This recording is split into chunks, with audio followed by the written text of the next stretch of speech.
අයිබෝවන් සුබ සන්ධ්‍යාවක් අප සූදානම් වෙන්නේ සෙනසුරාදා සිඩ්නි තසපුව වැඩසටහන ආරම්භ කරන්නට. පසුගිය සතියේ අපේ පූජනීය වල්පොළ ගෞතම ස්වාමීන් වහන්සේ සිඩ්නිත් අසපුවට වැඩියේ නැහැ.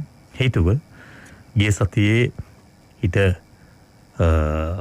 හේතු වුණු ප්‍රධානම කාරණාව බවට පත් උනේ අසිරිමත් ස්වර්ණමාලී මහා සෑයට පූජා කරනු වස් ඒ උතුම් වූ මහා සෑය වඳින්න එන ගෞරවනීය ස්වාමින් වහන්සේලාට ලබා දීම උදෙසා පිච්චමල් රෝපණය කරන පිච්චමල් වට්ටියක් ලබා දීම උදෙසා රෝපණය කෙරුණු පිච්චවනය නම් වූ මහා නර්ග උද්‍යානයේ රෝපණ කටයුතු ආරම්භ වීම නිසා එහි මුහුරත් අවස්ථාව මංගල අවස්ථාව රමණීය උද්‍යානයක මූලාරම්භය පසුගිය සෙනසුරාදා සිදු වූ නිසා ඒ උතුම් පින්කම හේතු කොටගෙනයි අපේ පූජනීය වල්පොළ ගෞතම ස්වාමීන් වහන්සේ පසුගිය සතියේ වැඩසටහනට වැඩම කරන්නට නොයතුනේ. ඒ කොහොම නමුත් අපේ ශ්‍රාවකයෝ අතිශයින්ම විශාල වූ පිරිසක් ඓතිහාසික අනුරාධපුරයට ඒ දවස වන විට එකතු වී සිටියා. දසදහස් සංඛ්‍යාත පිරිසක් ඒ අතර මේ තන්තිරිමලේ යන මාර්ගයේ අභිනවයෙන් නිදු කෙරෙන පිච්ච වනයේට ඒකරාශී වී සිටියා මේ මහානීය පින්කමට එකතු වෙන්නට. ඒ සෑම සියලු දෙනාත් මේ වන විට අපි දන්නවා මේ මොහොතේ ඔබේ රේඩියෝවේ net සුසර කොට අහන්නට සූදානම් වෙන්න සිටින මොහොතේ ඒ ගිය සෙනසුරාදා තමයි අපේ ස්වාමීන් වහන්සේගේ ජන්මදිනය යෙදিলা තිබුණේ. ඉතින් ඒ නිසා අපේ පූජනීය වන්දනීය වල්පොළ ගෞතම ස්වාමීන් වහන්සේගේ පසුගිය සෙනසුරාදා දිනයට යෙදුණු 33 වන ජන්මදිනය නිමිත්තෙන් අපි සුභාශිර්වාද එකතු කරනවා. අපේ ශ්‍රාවකයන්ගේ හදවතේ තිබෙන සුභාශිර්වාදයයි උන්වහන්සේට නිදුක් නිරෝගී දීර්ඝායුෂ උතුම් වූ ධර්මාවබෝධය සුබ උපන් දිනයක් කියමින් අපි ප්‍රාර්ථනා කරනවා. අදත් අපි උන්වහන්සේට බොහොම ගෞරවයෙන් නමස්කාර පූර්වකවයි ආරාධනා කළේ සෙනසුරාදා සිඩ්නි තසපුව වැඩසටහන තුල ධර්ම දේශනාව ධර්ම සාකච්ඡාව තුල තවත් දහම් කාරණා අපේ ශ්‍රාවක සිත් තුලට එකතු කරන්නට. එදින අපිට ඒ පුණ්‍ය භූමියේ සිට මහා පින්කමක් කරන්නට ධර්මානුශාසනාවක් කරන්නට තිබෙන ඉඩ අවකාශ නැති වුණා. කෙසේ නමුත් උන්වහන්සේ දා පොරොන්දු වුණා අපි ලබන සෙනසුරාදා සිඩ්නි තසපුව ඒ සඳහා යොදා ගනිමුයි කියා. ඉතින් මේ උතුම් දේශනාව ශ්‍රවණය කරන්නට සූදානම් වන මොහොතේ එහි දායකත්වයේ දරන්නේ දෙහිවල අල්විස් ප්‍රදේශ නම්බර 32 නිවසේ තිසංක තැන්නගේ සහ සඳමාලා තැන්නගේ කියන පින්වතුන් තමයි අද දායකත්වයේ දරන්නේ. අරමුණු රාශියක් තිබෙනවා. අපේ ස්වාමීන් වහන්සේ ධර්මානුශාසනාව අවසානයේදී ඒ උතුම් වූ අරමුණු කෙරෙහි අවධානය යොමු කොට ඔබට ආශිර්වාද කරાવી. ඒ උතුම් වූ ධර්මානුශාසනාව ශ්‍රවණය කරන්නට ඔබ සූදානම්ව සිටින මොහොතේ පූජනීය වන්දනීය වල්පොළ ගෞතම ස්වාමීන් වහන්සේට ආරාධනා කරනවා සිඩ්නි තසපුව ධර්මානුශාසනාව පවත්වන්නට. අවසරයි ස්වාමීන් වහන්සේ. සාදු සාදු සාදු. සමන්ත චක්කවාලේසු අත්‍රා ගච්ඡන්තු දේවතා සද්ධම්මං මුනි රාජස්ස සුනන්තෝ සග්ග මොක්ඛදං ධම්මස්සවන කාලෝ අයං භදන්තා ධම්මස්සවන කාලෝ අයං භදන්තා ධම්මස්සවන කාලෝ අයං භදන්තා නමෝ තස්ස භගවතෝ අරහතෝ සම්මා සම්බුද්දස්ස නමෝ තස්ස භගවතෝ අරහතෝ සම්මා සම්බුද්දස්ස නමෝ තස්ස භගවතෝ අරහතෝ සම්මා සම්බුද්දස්ස. සාදු සාදු සාදු. ගරුතර මහා සංඝරත්නයන් අවසරයි ශ්‍රද්ධාවන්ත පින්වත්නි, බුදුරජාණන් වහන්සේගේ උතුම් ධර්මයේ කෙරෙහි තාම ශ්‍රද්ධාවෙන් සිත පහදවාගත්ත පින් ඇති ඔබ හැම දෙනාටමත් ඒ වගේම අද දායකත්වයෙන් එකතු වෙන දෙහිවල අල්විස් ප්‍රදේශයේ අංක 32 නිවසේ පදිංචි තිසංක තැන්නගේ සහ සඳමාලා තැන්නගේ පින්තුන්ටත් සියලුම දෙනාට යහපත සැපත සැනසෙල්ල සුවපත් භාවය පිණිසම සියලුම පින් ඒකාන්තයෙන්ම හේතු වාසනා වෙත්වා කියලා ආශිර්වාද කරමින් හැමදෙනාටම සිත්වල උතුම් නිරාමිස සැනසෙල්ල මානසික සුවපත් භාවය සැලසෙන්නටත් ඊ타ත්ම මෙත් සිතින් ආශිර්වාද කරමින් අද උතුම් ධර්මානුශාසනාව මේ විදිහට අපි ආරම්භ කරනවා. පින්වත්නි, අපේ වර්තමානයේ පවතින ලෝකයේ තුල උද්ගතව තියෙන වාතාවරණය එක්ක ඒ පිළිබඳව ඔබව දැනුවත් කළ යුතු අගනා බුද්ධ වචනයකට අවධානය යොමු කරන්නටයි මේ මොහොතේ ඇත්තටම අපේ මාතෘකාව තීරණය කරන්නේ. අපේ මේ ලෝකයේ භාග්‍යතුන් වහන්සේ උදෙසා පුෂ්ප උද්‍යානයක් නිම වෙනවා නම් ඒ බුදුරජාණන් වහන්සේ උදෙසා නිම වෙන උතුම් පුෂ්පෝද්‍යානය රජවරුන්ගේ කාලයෙන් පස්සේ මෑත භාගයේ භාග්‍යතුන් වහන්සේගේ උතුම් ධාතුන් වහන්සේලා උදෙසා මහා සංඝරත්නය අතින් වන්දනාමාන කරවීමට පිච්චමල් දන්සැලක් පිණිස නිම වෙන ඒ උතුම් මහා පුෂ්ප උද්‍යානය තුන් ලෝකයේ වැඩිම ධාතුන් වහන්සේලා වැඩ සිටින යම් ප්‍රදේශයක් තියෙනවා නම් මේ තුන් ලෝකෙම ඒ අනුරාධපුර රාජධානියම තමයි ඒ උතුම් පුෂ්ප උයන නිම වෙන්නේ. ඉතින් ඒ පිළිබඳව එහි ආනිසංස අහලා හිතේ ගෞරවය ශ්‍රද්ධාව ඇති කරවන්නට අපි දේශනාවක් අද දවසේ සිද්ධ කරන්නම් කියලා යම් කිසි පොරොන්දුවක් වුණා එදා පුෂ්ප උයනේදී. හැබැයි අපේ වරුණ මහත්මයාත් අපි සාකච්ඡා කළා ඉක්මන් දවසක ඔබට ඒ අපූර්ව පුෂ්ප උයනට ඔබත් පැමිණිලා. අපි දන්නවා net ශ්‍රාවක ශ්‍රාවිකාවන් බොහෝ දෙනෙකුට සිත්නෙත් අසපුව සජීවීව සවන් දෙන්නට ලැබෙන අවස්ථා බොහොම ජීවිතේ පින ඇති අයට ලැබිලා තියෙනවා. ඒ අනුරපුර නිම වෙන අසිරිමත් පුෂ්ප උයනේ සිට අපි පින්වත්නි ඒ උතුම් පුෂ්ප පූජාවේ ආනිසංස පිළිබඳ දේශනාවකොත් සජීවීව සවන් දෙන්නට ඔබට ඉදිරි කාලයක අවස්ථාව සැලසෙනවා. ඉතින් අද මම මේ වෙලාවේ ලෝකයේ උද්ගතව තියෙන තත්වයක් එක්ක මගේ හිතට නැගුණ අපූර්ව බුද්ධ වචනයක් තියෙනවා. ඒ ගැන කතා කළ යුතුයි කියලා මගේ අද දවසේ දේශනාවේ මාතෘකාව විදිහට තීරණයක් ගත්තා. මොකද අපේ මීට හරියටම සතියකට පෙර පින්වත්නි එදා ඒ අපූර්ව පින්කම සිද්ධ කළා දසදහස් සංඛ්‍යාත net ශ්‍රාවක ශ්‍රාවිකාවන් පිරිසක් රත වාහන විදිහටත් 3000කට අධික වාහන ප්‍රමාණයක් මහා තද බදයක් එක්ක ඒ සියලු දෙනාගේම සිත්වල තිබුණේ භාග්‍යතුන් වහන්සේ උදෙසා පිච්ච පැලයක් රෝපණය කරන මහා ගෞරවාන්විත හැඟීමක්.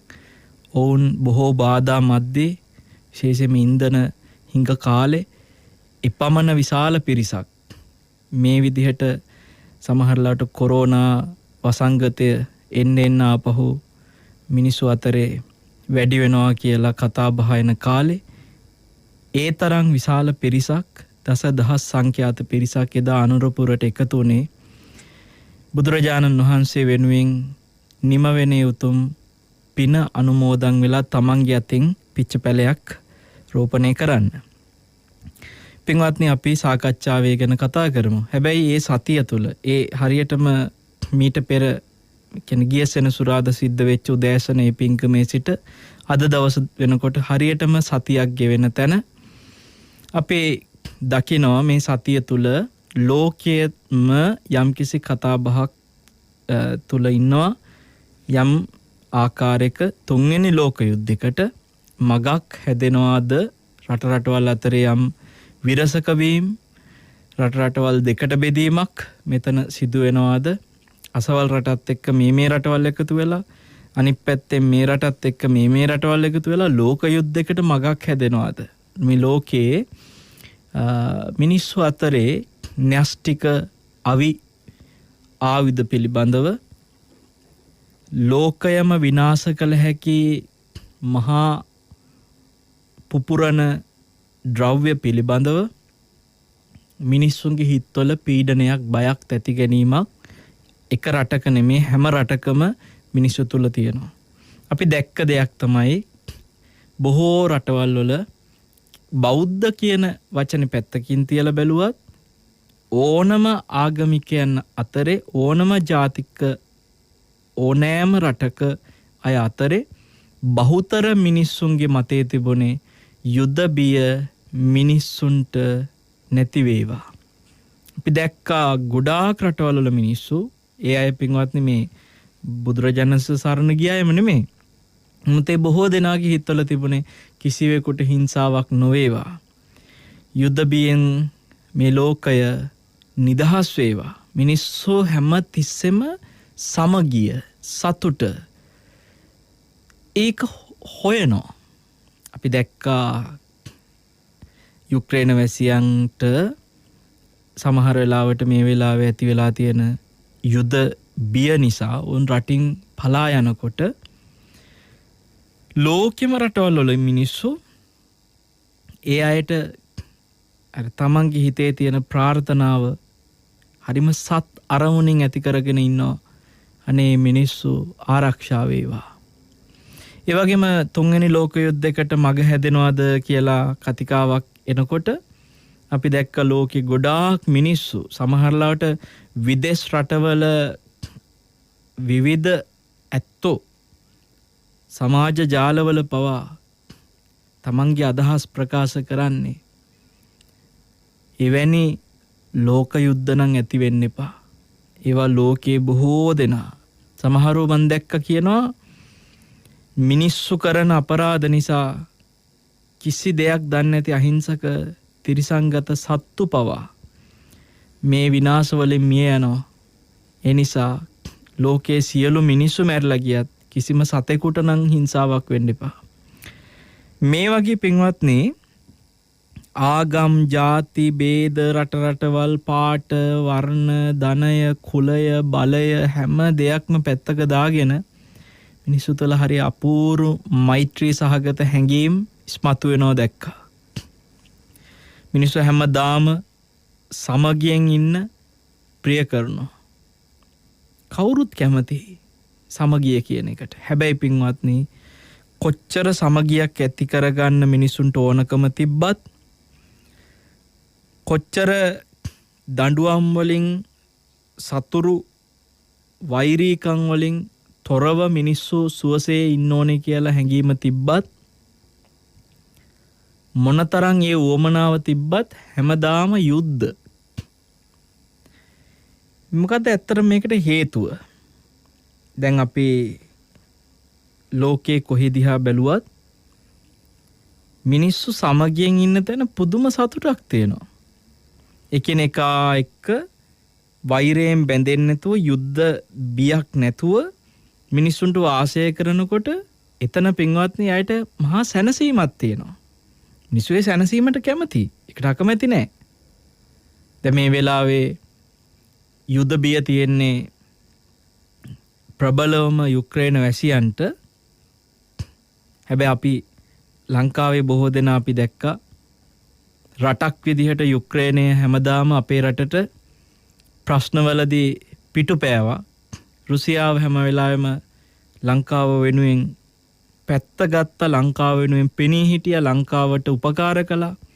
ඒ නිසා බොහෝ දෙනා මේ මොහොතේ යුක්‍රේන වැසියන් බීතියකින් ඉන්න නිසා ඔවුන්ට යම් ආශිර්වාදයක් කළාට අනේ ඔවුන්ගේ හිත්වල බිය තැති ගැනීම ඇති නොවේවා කියලා ආශිර්වාද කළාට යුද වදින රුසියාව කෙරෙහිත් බොහෝ දෙනාට ඔවුන් තමයි අපිට මිත්‍රශීලී රට කියලා බොහෝ දෙනා රුසියාව වෙනුවෙනුත් ලාංකිකයෝ පෙනී ඉන්නවා. සමහරු යුක්‍රේන වෙනුවෙන් පෙනී සිටිනවා. මේ සතිය, මේ ගෙවෙන සතිය ලෝකෙම මේ දෙරටක් අතරේ ඇතිවෙච්ච ආරවුල ලෝක යුද්ධයක් මට්ටමට යයි කියන මානසිකත්වය නිසා මේක තමන්ගේ ප්‍රශ්නයක් කරගත්තා අපි දැක්කා හැම රටක්ම. අපි දකිනවා මීට කලින් රටවල් අතරේ යුද්ධ තියෙනවා. හැබැයි කොච්චර තිබ්බත් මේක ලෝක යුද්ධයක් වෙලා අපිටත් තමන්ටත් බලපෑමක් වෙයි කියලා ලෝකයේ සියලු මිනිස්සු යම් අවධානයක් ප්‍රබලව වෙනදා තිබුණ යුද්ධවලට වඩා මේ ගෙවුණු සතිය ඇතුලේ ඇති කරගෙන ඉන්නවා අපි දැක්කා. ඒ නිසා මම හිතුවා මේ මොහොතට ගැළපෙන බුද්ධ වචනයක්, අපූර්ව බුද්ධ වචනයක් තියෙනවා මේ දේශනාව සිත්නෙත අසපුව මේ ගෙවුණ අවිනිශ්චිත සතිය තුල මේ සිද්ධ වෙච්ච සිදුවීම අලලා බුදුරජාණන් වහන්සේගේ දහම් අවවාදය මතක් කළ යුතුයි කියලා. පින්වත්නි, සක්‍ර දෙවියෝ කියන්නේත් නායකයෙක්, දේශපාලකයෙක්, දිව්‍ය දේශපාලකයෙක්, දෙව්ලොව දිව්‍ය දේශය පාලනය කරන නායකයෙක්. මෙතුමා යුද්ධවලට මුහුණ දීලා තියෙනවා. විශේෂයෙන්ම සුරාසුර යුද්ධයට සක් දෙවියන් මුහුණ දෙනවා. ඒ යුද්ධය මෙහෙවනවා. පින්වත්නි, වේපචිත්ති අසුර නායකයාත් සක්දෙව් රජුත් අතරේ මේ යුද්ධය සිදු වෙනවා දෙව්ලොව. ඒ නිසා යුද්ධ ගැන සක්දෙවියන්ටත් ප්‍රශ්න තියෙනවා. දවසක් සක්‍ර දේවේන්ද්‍රයා බුදුරජාණන් වහන්සේ මුණ ගැහෙන්න ඇවිල්ලා අහනවා, ස්වාමීනි, යුද්ධ නැතුව සාමයෙන් ජීවත් වෙන්න මිනිස්සුන්ට කොච්චර ඕනකම තිබ්බත් දඬුවම් කිරීම වලින් තොරව එකිනෙකා කෙරෙහි සතුරුකම් කරගන්නේ නැතුව ජීවත් වෙන්න අවශ්‍යතාවය ස්වාමීනි දෙවියන්ටත් තියෙනවා, මිනිසුන්ටත් තියෙනවා, අසුරයින්ටත් තියෙනවා, නාගයින්ටත් තියෙනවා, ගන්ධර්වයන්ටත් තියෙනවා, තවත් අනිකුත් බොහෝ දෙනාටත් ඒ අවශ්‍යතාවය තියෙනවා. යුද්ධ නැතුව ඉන්න ඕනේ කියලා, යුද්ධ බිය නැති මානසිකත්වයේ දෙවියන්ට මිනිසුන්ට මේ හැමෝටම තියෙනවා. කවුද මේ කියන්නේ? සක්‍ර දෙවියෝ. බුදුරජාණන් වහන්සේට කියනවා, ස්වාමීනි, මේ වගේ සතුරුකම් කර කර, වෛර කර කර, දඬුවම් කර කර, ගහමරාගෙන මෙහෙම යුද්ධත් එක්ක ජීවත් වෙන්න අකමැතිකම මේ හැමෝටම තියෙනවා. එයා කැමති සාමයෙන් සමගියෙන් ඉන්න. ඒ නමුත් ස්වාමීනි, නිරන්තරයෙන්ම සතුරුකම් හැදෙනවා. දෙවියන් අතරෙත් සතුරුකම් හැදෙනවා, මිනිසුන් අතරෙත් සතුරුකම් හැදෙනවා, අසුරයෝ අතරෙත් සතුරුකම් හැදෙනවා, නාගයෝ අතරෙත් සතුරුකම් හැදෙනවා, ගාන්ධර්වයෝ අතරෙත් සතුරුකම් හැදෙනවා, අනෙක් ලෝකවල නොඑක් දෙනා අතරෙත් සතුරුකම් හැදෙනවා, යුද්ධ ඇති වෙනවා, වෛරකම් ඇති වෙනවා, දඬුවම් කරනවා. ස්වාමීනි, වෛරීව වාසය කරමින් එකිනෙකා එක කෝලහල කරගන්න සිද්ධ වෙනවා. ඇත්තටම ස්වාමීනි, මොන දෙයකට බැඳිච්ච නිසාද මෙච්චර සමගියට ප්‍රිය කරද්දිත් යුද්ධ ඇති වෙන්නේ? මේ තරම් දඬුවම් වලින් නිදහස් වෙලා ඉන්න කැමති උනත්, සමගියෙන් ඉන්න කැමති උන හතුරුකම් කරන්න නැතුව ඉන්න ඕනකම තිබ්බත් ඇයි මේ හැමතිස්සෙම යුද්ධ ඇති වෙන්නේ? අපි මේ ප්‍රශ්නය සක්දෙයියෝ බුදුරජාණන් වහන්සේගෙන් අහනකොට උන්වහන්සේ දෙන පිළිතුර පින්වත්නි හරිම වටිනවා. මේ වෙලාවේ මේ පවතින ප්‍රශ්නෙට එතන හරි අපූර්ව දෙයක්. මේ ප්‍රශ්නේ අහන්න කලින් සක්‍ර දෙවියන් පිළිබඳව බුදුරජාණන් වහන්සේට අපූර්ව පැහැදීමක් තියෙනවා. ඒ මොකද කෙනෙක් සක්දෙවි කෙනෙක් බවට පත් වෙන්නේ, දැන් සක්‍ර දෙවියෝ දෙව්ලොව යුද්ධ කරන නොයෙකුත් දේ තියෙනවා. හැබැයි සක්‍ර දෙවියන් බවට පත් වෙන්නේ හොඳ පිරිසිදු කුසලසිත බොහෝ කලක් සසරේ පවත්වපු නිසා. නැත්තම් පින්වත්නි අපිරිසිදු සිත්වලම කෙලෙස් සහිත දූෂිත වෙච්ච හිත්වලම ආවනම් දෙව්ලොව මහේසාක්‍ය සක්‍ර දෙවියෝ වෙන්න බෑනේ. එහෙනම් තිරිසංගත ලෝකෙක ඔය ගැඩවිලෙක් කැරපොත්තෙක් මොකෙක් හරි සතෙක් වෙනවනේ. අපිරිසිදු සිතුවිලි අකුසල සිතුවිලි දූෂිත සිතුවිලිම හිතේ පවත්ත හිටියනම් සක්‍ර දෙවියෝ කියන්නේ බොහෝ කාලයක් තිස්සේ සසරේ පිරිසිදු සිතුවිලි පවත්වපු කෙනෙක්. පිරිසිදු සිතුවිලි පවත්වපු කෙනෙකුට විශේෂයෙන්ම ධර්ම කාරණයක් තේරුම් කරලා දෙන්න පහසුයි. පිරිසිදු සිතුවිලි සසරේ පවත්වපු කෙනෙකුට වහා ධර්මය අවබෝධ කරගන්න පහසුයි.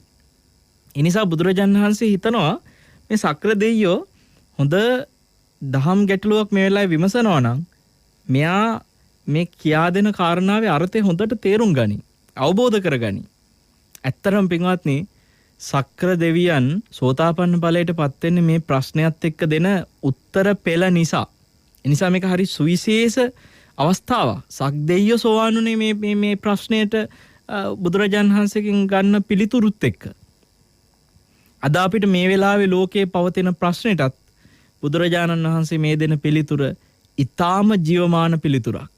ඒ නිසාමයි මේ මොහොතේ මේක කතා කළ යුතුයි කියලා අදහස් කරේ. පින්වත්නි බුදුරජාණන් වහන්සේගෙන් අහපු පළවෙනි ප්‍රශ්නය ඕක. හැමදාම සාම සාකච්ඡා කර හිටියට යුද්ධම මොකද? දැන් බලන්නකෝ යුක්‍රේනෙත් බලාපොරොත්තු වෙනවා සාම සාකච්ඡා කරන්න රුසියාවත් එක්ක. හැමදාම ලෝකේ රටවල් අතරේ සාම සාකච්ඡා තියෙනවා මානව හිමිකම් රකින්න කතා කරනවා. කතා කරන අය අතින්ම හැමදාම මිනිස්සුන්ට දඬුවම් කරනවා යුද්ධ කරනවා. කොච්චර දැන් මේවට සංවිධාන හදාගෙන සමුළු හදාගෙන මානව හිමිකම් රකින්න මේ මෙච්චර මහන්සි වෙන මොකටද? කැමති මේගොල්ලෝ හැමදාම සමගියෙන් ඉන්න සතුටින් ඉන්න සතුරුකම් කරන්න නැතුව ඉන්න. හැබැයි මොකටද අරහෙන් න්‍යෂ්ටික අවි අර ආයුධ හදන්නේ මොකෝ? මේවා කතා කරන රටවල්ම නෙපින්වත්නි ලෝකේ එක ආයුධයකින් එක ප්‍රහාරකින් ලෝකයක් විනාශ කරන්න පුළුවන් ඒවා හදන මිනිස්සුම මේ ලෝකයේ මිනිසුන්ගේ මානව හිමිකම් ගැන කතා කරන්නේ.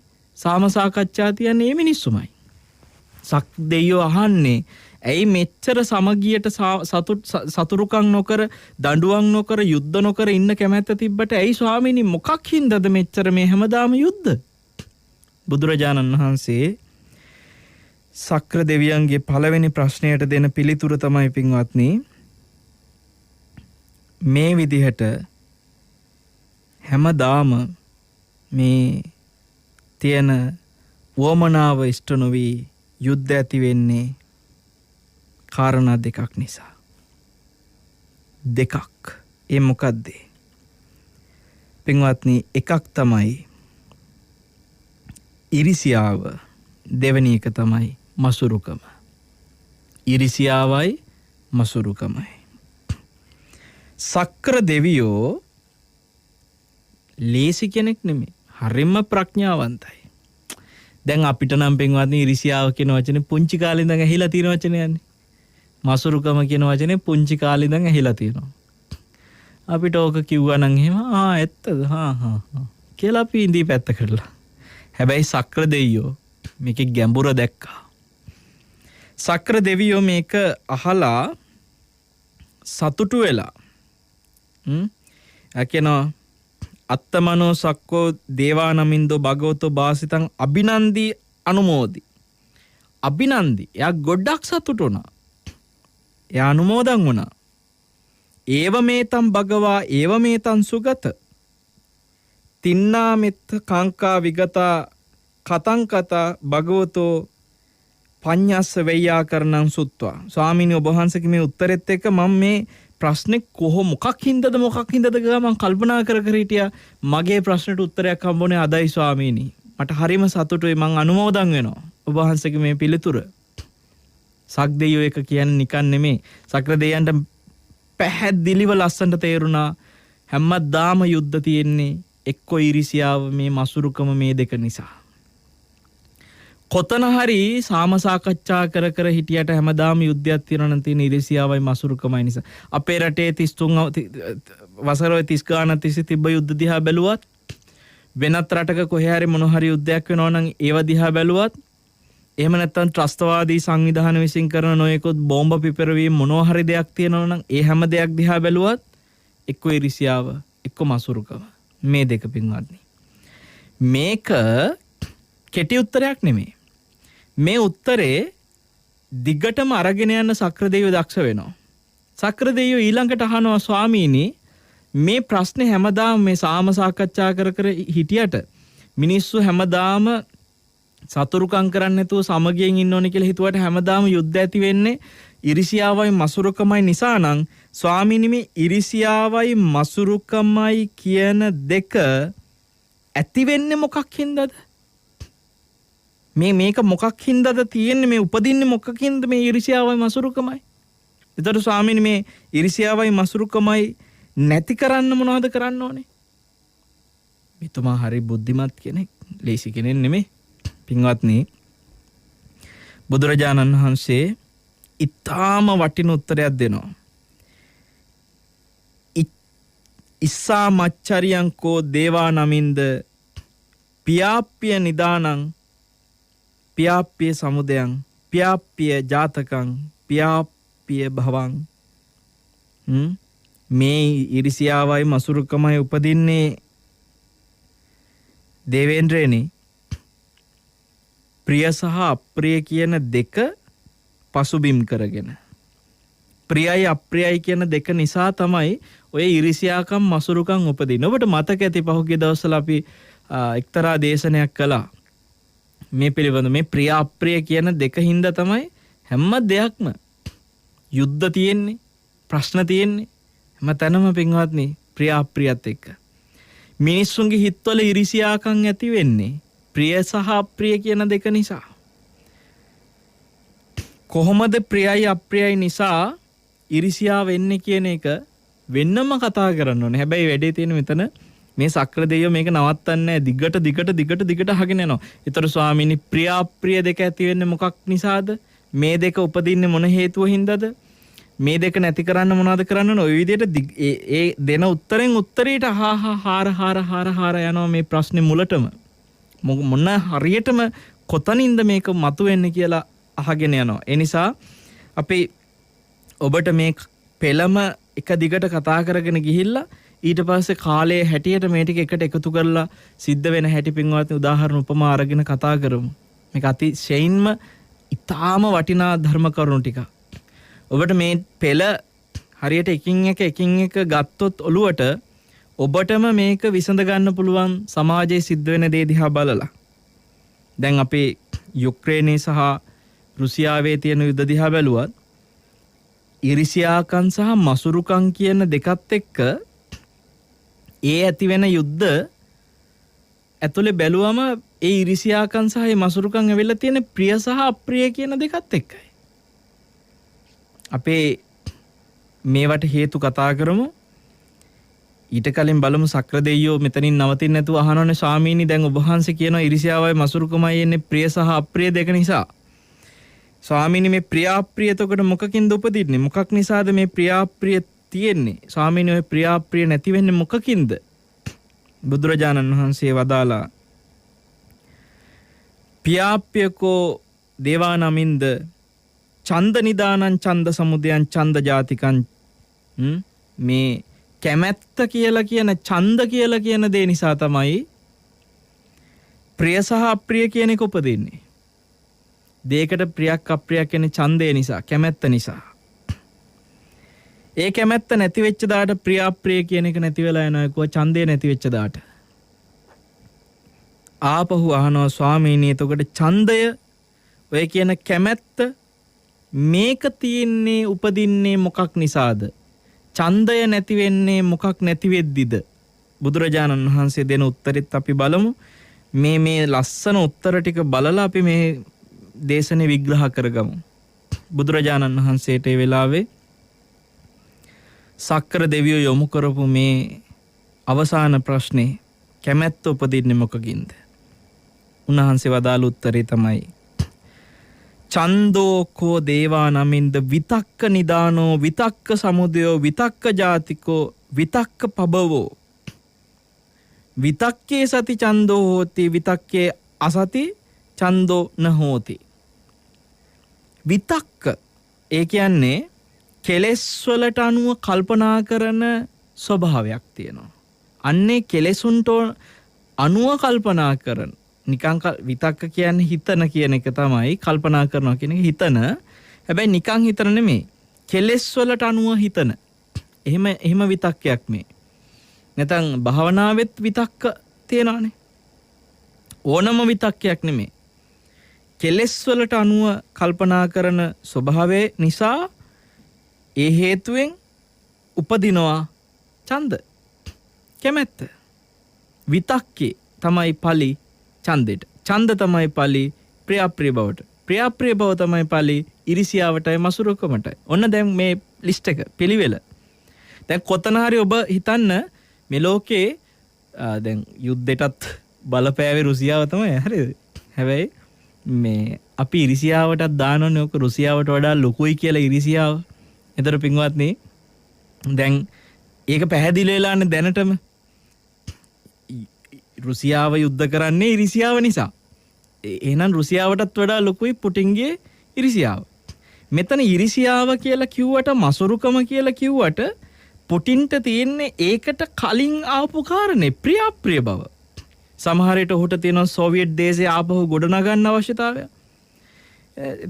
විවිධ හේතු. සමහර වෙලාවට නේටෝ සංවිධානය ආදියත් එක්ක එකතු වුණාට පස්සේ තමන්ගේ රටට තියෙන අනාරක්ෂිත බවක් තියනවාද? ඔවුන් අසල්වැසි රටක් එක්ක ඒ අසල්වැසි රටට තමන්ට සතුරු පිරිසක් යම්කිසි විදිහකට අවධානයක් යොමු කරගෙන පසුබිමක් හදාගත්තම තමන්ට අසල්වැසි රටකට තමන්ට තියෙන අනාරක්ෂිත බව හිතලා වෙන්න පුළුවන්. මොකක් හරි හේතුවක්.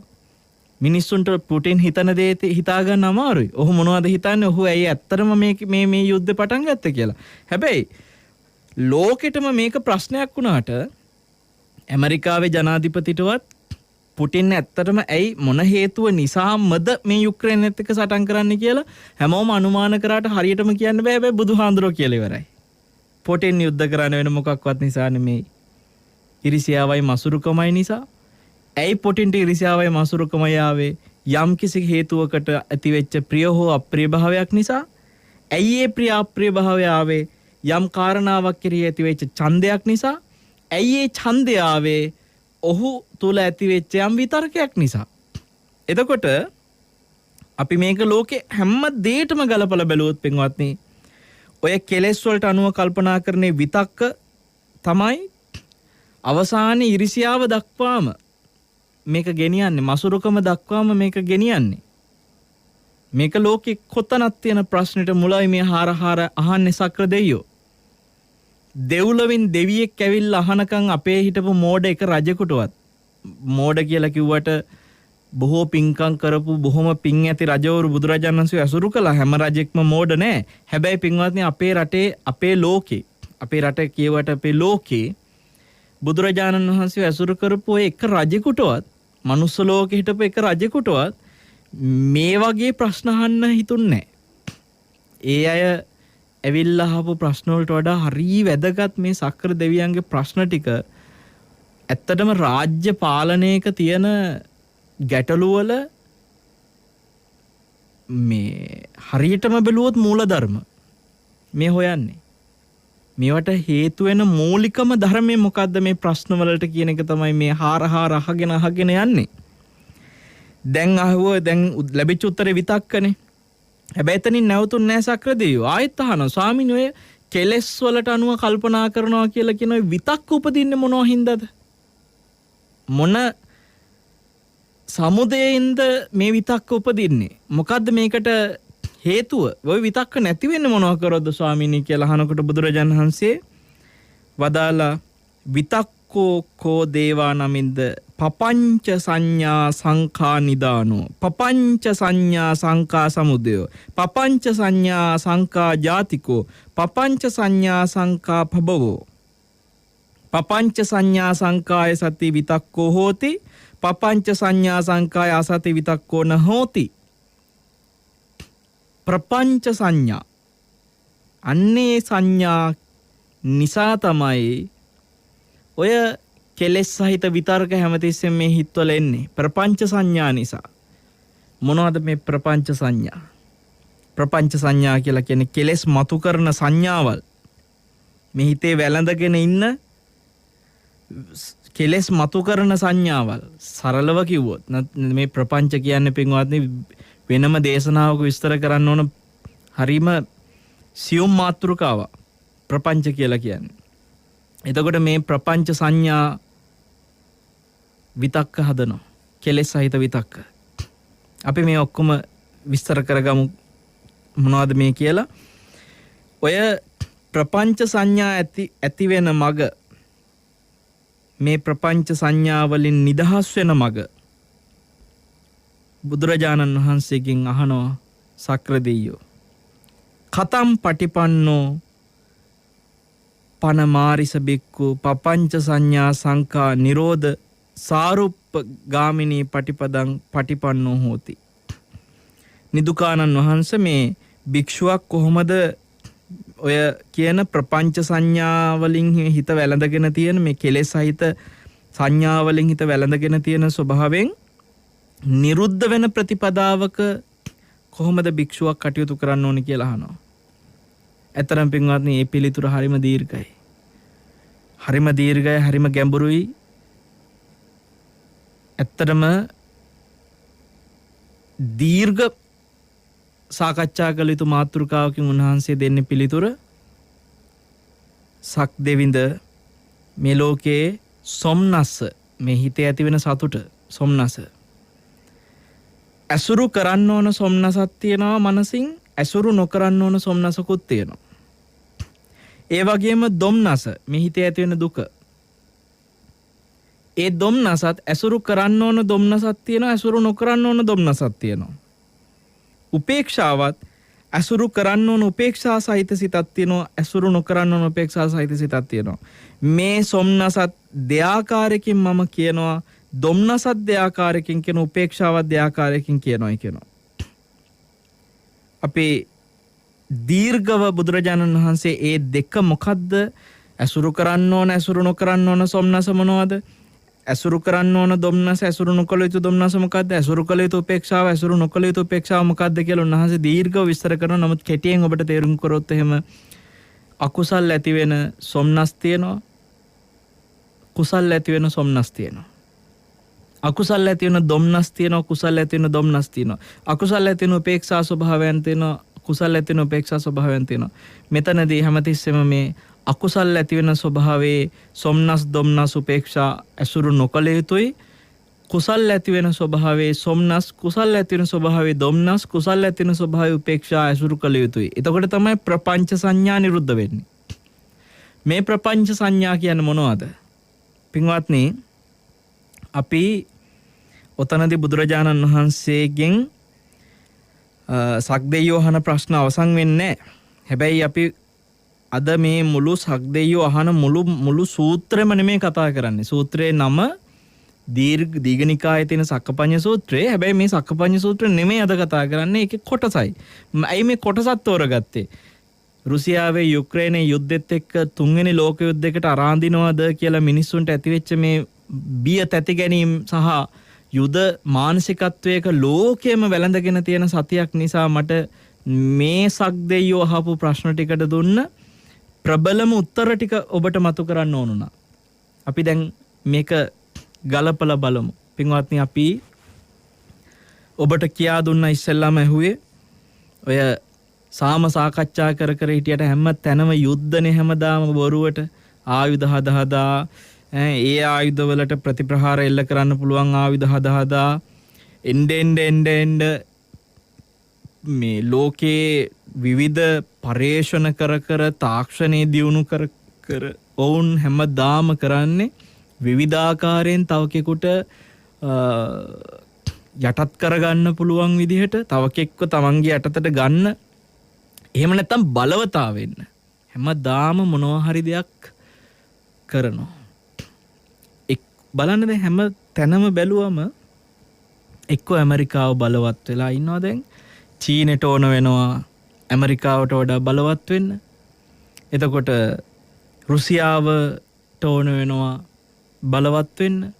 උතුරු කොරියාවට ඕන වෙනවා බලවත් වෙන්න. ඊශ්‍රායලයට ඕන වෙනවා බලවත් වෙන්න.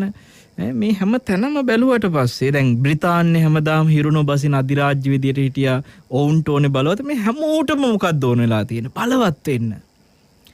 ඕන හැමෝටම තියෙනවා පින්වත්නි ජාතිකත්වයක් තමන්ගේකම. දැන් මේ වෙලාවේ බැලුවා රුසියාවේ සටන් කරන්න කියලා ඔවුන්ටත් තියෙන්නේ තමන්ගේ කමක් කියලා කියයි. තමන්ගේ රට රැක ගන්න ඕනකම. පුටින් කියන්නේ තමන්ගේ කෙනා වෙනුවෙන් මොන්න විදිහකරි සටන් කරන නායකයෙක් කියයි. එතකොට යුක්‍රේනයේ ජනාධිපති ගැන කතා කරා. ඔහුයි මේ යුද්ධෙදී පස්සට යන්නේ නැතුව ඔහු ඉස්සරහටම යන්නේ මේ ප්‍රබල යුද ශක්තියෙන් ප්‍රබල රටක් එක. ඇයි ඔහුත් ඉස්සරහට යන්නේ? තමන්ගේකම වෙනුවෙන්, තමන්ගේ ජාතිකත්වය, දේශාභිමානය නිසා කියයි. එතකොට මේවා ඇතුලේ ඇත්තටම තියෙන්නේ මොකක්ද? පින්වත්නි, තවකෙක් බලවත් වීම කෙරෙහි ඇති වෙන ඉරිසියාව. දැන් අපි කියමු සමහරට පුටින්ට නේටෝ සංවිධානය බලවත් වෙනකොට, යුරෝපය බලවත් වෙනකොට, ඇමරිකාව බලවත් වෙනකොට ඔවුන්ගෙන් තමන්ට යම්කිසි තමන්ගේ රටට පීඩාවක්, ගැටලුවක්, අභියෝගයක්, බලපෑමක් එනවද කියන තැන එනවා ඔන්න බලවත් වෙන කෙනෙක් කෙරෙහි ඉරිසියාවක්. එතකොට තමන්ගේ රට වෙනුවෙන්, තමන්ගේ රටේ ආරක්ෂාව වෙනුවෙන් ඒ වගේ දෙයක් ඇති වෙන එක සාමාන්‍ය මිනිස් හිත්වල ස්වභාවය, දිව්‍ය හිත්වල ස්වභාවය, නාග හිත්වල ස්වභාවය, ගාන්ධාර හිත්වල ස්වභාවය. ඒ ස්වභාවය තමයි පින්වත්නි හැමතැනම තියෙන්නේ. ඒ ඉරිසියාව එහෙම නැත්නම් තමන්ට ලෝකේ බලවතා වීමේ යුද පැත්තෙන් හෝ ධනය පැත්තෙන් හෝ මොන පැත්තෙන් හෝ බලවතා වීමේ මසුරුකම. මේවත් එක්ක උන් හැම වෙලාවෙම අනේකා පරයා සටන් කරනවා. එතකොට අපි හිතමු සමහරවිට මෙතෙන්දී රුසියාවේ සටනට චීනේ එනවා නම් ඇයි චීනේ එන්නේ? ඔවුන් බලනවා ඇමරිකාවට වඩා අපිට බලවත් වෙන්න තියෙන අවස්ථාවට මේක හොඳ අවස්ථාවක්. මේකට උදව් කරන්න ඕනේ. මොන මානසිකත්වයක හරි එන්නේ පින්වත්නි එක්ක ඉරිසියාව නිසා එක්ක මසුරුකම නිසා. එතකොට මේවට උදව්වට එන්නේත් ඒකයි. ඊට පස්සේ දැන් හොඳට බලන්නකෝ මේ ඉරිසියාවයි මසුරුකමයි කියන දෙකේ හේතුකාරකයා බැලුවට පස්සේ ප්‍රිය අප්‍රිය බව. එතකොට මෙතන කල්ලි හැදෙනවනේ. දැන් මේ කල්ලි වල දැන් අපේ රටේ මිනිස්සුත් ඔය දෙකෙන් අපි අසවල් රටට අපේ මනස කියලා හිතෙන්නේ. එක්කෝ මොන හේතුවකින් හරි ඔවුන් යම්කිසි තැනකදී අපි වෙනුවෙන් හිටියා කියන තැන ඉඳලා හරි අපි රුසියාවේ පැත්ත ගන්නවා නම් එතනක් තියෙන මොකද්ද? ප්‍රිය අප්‍රිය බව. අපිට රුසියාව ප්‍රියයි. යුක්‍රේනය ඇමරිකාව හැමදාම අපිට මානව හිමිකම් වල ප්‍රශ්න ඇති කෙරෙව්වා. අපේ පැත්ත ගත්තේ නැහැ. අපිට අපේ ශ්‍රී ලංකාවට හැමදේම විරුද්ධ වුණා කියලා මානසිකත්වයෙන් ඔන්න අප්‍රිය වෙනවා. ඒතර ඔවුන් ගැන අප්‍රිය බවයි රුසියාව අපේ පැත්ත ගත්තා කියන එකේ ප්‍රියභාවයයි. ප්‍රිය අප්‍රිය. ඒතර මේ ප්‍රිය අප්‍රිය නිසා තමයි කොතන හරි දැන් රුසියාව ඇත්තටම 90 ගණන් වල වැටිලා තියෙනකොට ආර්ථිකයෙන් හැමදේම ශක්තිමත් කරන්න පුටින් දක්ෂ නායකයෙක් විදිහට කටයුතු කරා. ඒතර ඔහුගේ මානසිකත්වයේ තියෙන්න පුළුවන් පින්වත්නි නැති වෙච්ච සෝවියට් දේශය ආපහු ගොඩ නගන්න ඕනේ කියලා. ඒතර මේවා ඇතුලේ එන්නේ මොකද්ද? මිනිස්සු සමගියෙන් සතුටින් වාසය කිරීම පැත්තක දාලා බලවතා වීමේ මසුරුකම හෝ ඒ මානසිකත්වය වෙන්නේ මොකද්ද? ප්‍රිය බවක්, අප්‍රිය බවක් කියන දෙකක් එක්ක. අනිකා බලවත් වීම කෙරෙහි එන අප්‍රිය බව වෙන්න පුළුවන්. Tamanට බලවත් වීමේ ප්‍රිය බව වෙන්න පුළුවන්. දැන් මේවා වල අවසාන ප්‍රතිඵලය මොකද්ද? මිනිස්සු හැමතැනම තැලෙනවා, පීඩාවටපත් වෙනවා. දැන් ඔන්න ආපහු ගෑස් ගණන් යනවායි කියනවනේ. ඒතර වැඩිම ගෑස් දෙන රටවල් අතරේ රුසියාව තියෙනවා. රුසියාවට ආර්ථික සම්බාධක දාලා ගොඩක් දේවල් වලින් යම්කිසි විදිහකට තලන්න උත්සාහ කරනකොට ඇමරිකාව වගේ රටවල් රුසියාවේ උද්දමන වැඩි වෙනකොට පින්වත්නි ලෝකෙට මේ ගෑස් වල මිල වැඩිවීම බලපෑමක් වෙනවා නම් බලන්න ඔබ නිකන් හිතලා ඒ රාජ්‍ය නායකයෝ ගන්න විතර්ක ඔවුන්ගේ ප්‍රියාප්‍රිය බව අන්තිමට ලෝකෙටම බලපානවා. අන්තිමට මේ අහිංසක රටවල ඉන්න අපිටත් ගෑස් ගණන් යනවා. ගෑස් ගණන් යනකොට පාන් ගණන් යනවා, අරව ගණන් යනවා, මේවා ගණන් යනවා. ඔක්කොම මේ අරහේ රටවල මිනිස්සුන්ගේ මානසිකතේ කෙලෙස් නිසා බලන ලෝකෙම මිනිස්සු දුක් විඳිනවා. ඔවුන්ගේ න්‍යෂ්ටිකාවිය වලින් යම්කිසි විදියකට ප්‍රහාර දියත් කරන්න පටන් ගත්තොත් එහෙම මොනවා හරි තැනකින් කොතනින් හරි පින්වත්නි මේ විතරක මේ ප්‍රපංච දැන් බලන්න ප්‍රපංචයක් කියන්නේ හැම වෙලාවෙම අර හිතේ නිකන් කුරුවල් වෙන සංඥාවල් වගේ. යම් කිසි දෙයක් කෙරෙහි හිත අර විසිරිච්ච සංඥාවල් තියෙන්නේ කුරුවල් වෙලා. අන්න ඒ වගේ කෙලෙස් එක්ක කුරුවල් වෙච්ච සංඥාවල් තමයි මේ ප්‍රපංච කියලා කියන්නේ. එතකොට කාට හරි මම මේකගෙන් පලි ගන්නවා කියලා හැම වෙලාවෙම මම මේක කොහොමද පලි ගන්න එක හිත හිතා සංඥා ගොඩනගා ගන්න. ඕව තමයි ප්‍රපංච වෙන්නේ. එතකොට මේ ප්‍රපංචත් එක්කෙන විතරක තමයි පින්වත්නි ඡන්ද හදලා ඒ ඡන්ද තමයි ප්‍රිය අප්‍රිය බව හදලා ඉරිසියා මසුරුකම් වෙලා නිෂ්පාදන භාණ්ඩ විදිහට එළියට එන්නේ. ඉරිසියා මසුරුකම කියන නිෂ්පාදන භාණ්ඩේ අවසාන භුක්තිය තමයි භුක්ති විඳීමේ නිෂ්පාදන භාණ්ඩේ භුක්ති විඳීම තමයි යුද්ධ කියන්නේ. එතකොට අපි සමහර වෙලාවට ලෝකයේ මේ පවතින තත්ත්වේ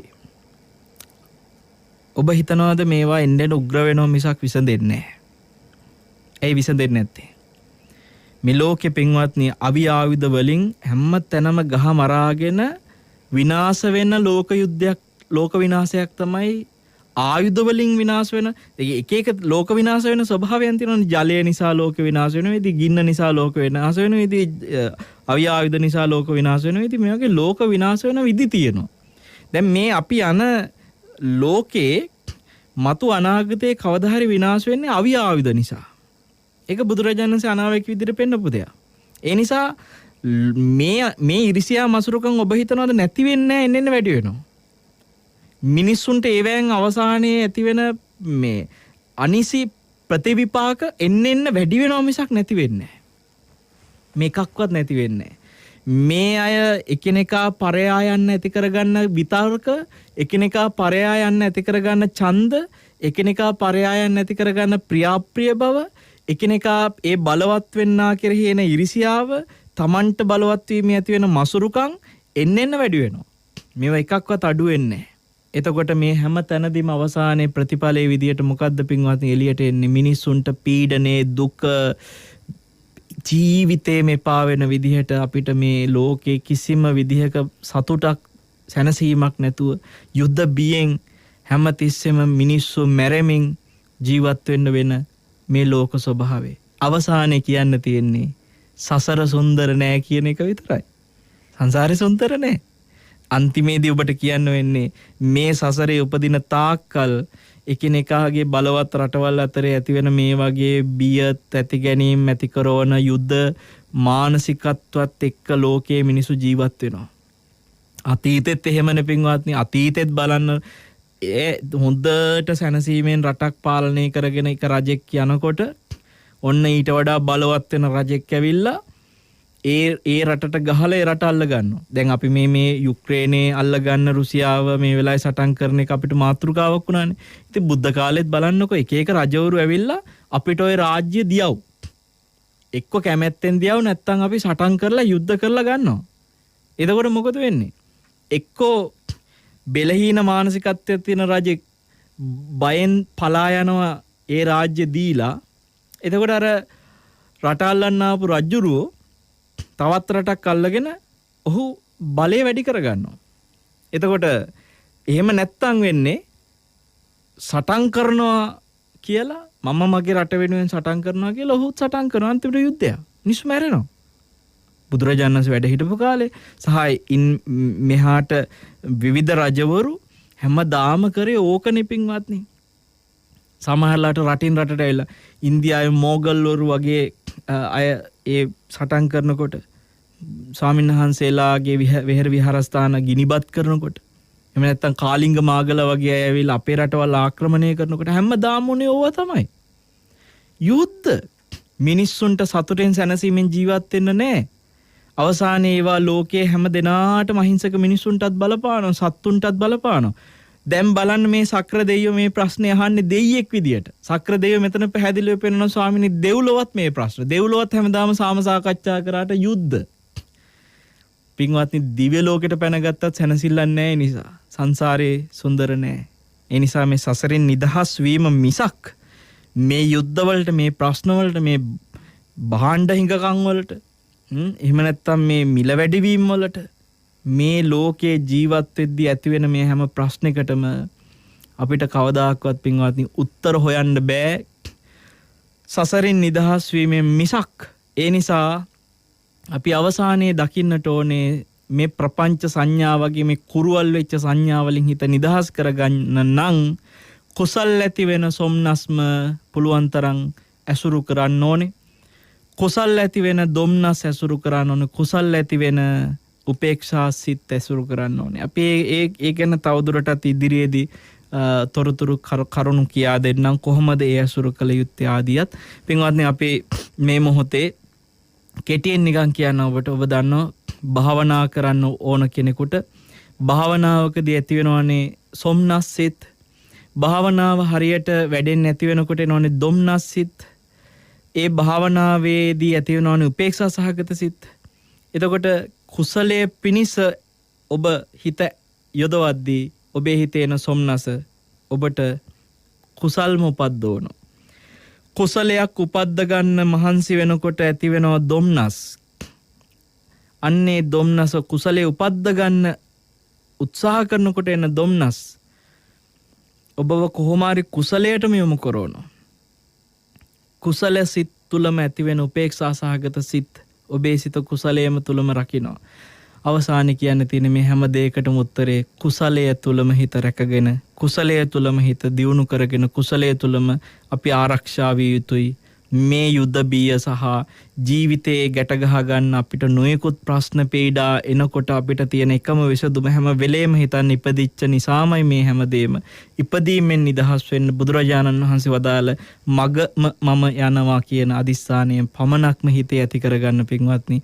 ඔබ සියලු දෙනාටම ගෞතම බුද්ධ ශාසනයේ මෙවැනි සුගතියක තියෙන අනතුර දැකලා දුගතිය එහෙනම් කොහොම අනතුරුදායකද කියලා හිතලා මේ ගෞතම බුද්ධ ශාසනයෙම සසරින් නිදහස් වෙන්න හැම දිනාගෙම සිත්වල අදිස්ථානය ඇති කරගනිත්වා කියලා සියලු දෙනාට ආශිර්වාද කරනවා. සාදු සාදු සාදු. අද දවසේ උතුම් ධර්මානුශාසනාවට දායකත්වයෙන් එකතු වෙන්නේ තිසංක තැන්නගේ සහ සඳමාලා තැන්නගේ පින්වතුන් විසින් නම්බර 32 අල්විස් පෙදෙස දෙහිවල පදිංචිව සිටින මේ ඇත්තන් අද දවසේ තාම ගෞරවයෙන් මේ දායකත්වයට එකතු වෙමින් අතිපූජනීය අම්පිටියේ ශ්‍රී රාහුල මහා ස්වාමීන් වහන්සේ වෙනුවෙන් උන්වහන්සේ අපවත් වී වදාළ මහා සංඝ පීතෘන් වහන්සේ නම අම්පිටියේ ශ්‍රී රාහුල මහා ස්වාමීන් වහන්සේට පින් ප්‍රාර්ථනා කරන්නටත් අපවත් වී වදාළ සියලුම ස්වාමීන් වහන්සේලාට පින් අනුමෝදන් කරන්නටත් එවැගේම බලාපොරොත්තු වෙනවා මියගිය ආච්චි අම්මලා සීයලා සහ ඥාතීන්ට පින් අනුමෝදන් කරන්නට ඒ නම්ගම් කිව්ව නොකිව්ව සිහි වෙච්ච නොවෙච්ච සියලුම සංසාරගත මියගේ ඥාතියෝ මෙපින් බලෙන් පරලොව සැනසෙත්වා සුවපත් වෙත්වා. ඔබ හැමදෙනාගේම සසරගත සියලු මියගේ ඥාතියෝ පරලොව මේ උතුම් පින් බලෙන් සැනසෙත්වා සුවපත් වෙත්වා කියලා ආශිර්වාද කරනවා. ඒ වගේම කටුගස්තුවට සනාත විහාරී ස්වාමීන් වහන්සේටත් නිදුක් නිරෝගී සුවපත් භාවය ප්‍රාර්ථනා කරගෙන තියෙනවා. දේශකයන් වහන්සේට සහ නෙත් කාර්ය මණ්ඩලයේ සියලු දෙනාටත් නිදුක් නිරෝගී සුවපත් භාවය ප්‍රාර්ථනා කරලා තියෙනවා. දෙමව්පියන් සහෝදර සහෝදරියන් ඥාතීන් ඇතුළු සියලු දෙනාට නිවන් දක්නාතුරුම සත්පුරුෂ කල්යාණ මිත්‍ර ආශ්‍රයම ලැබේවා, සම්‍යක් දෘෂ්ටියම ලැබේවා, ධර්මාවබෝධය වේවා කියලා ප්‍රාර්ථනා කරලා තියෙනවා.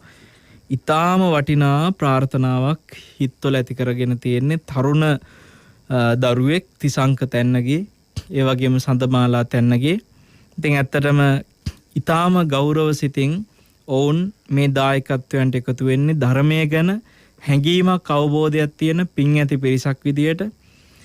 පසුගිය සතියේ සිද්ධ වෙච්ච පිච්චවනේ සමාරම්භක උතුම් මංගල පින්කමටත් සහභාගී වෙලා ඊටාම ගෞරවයෙන් පිච්චපැලයක් රෝපණය කරලා අපිත් එක්ක සාකච්ඡා කළා. ස්වාමීන් වහන්සේ ලබන සතිය අපේ දායකත්ව දේශනාව තියෙනවා කියලා.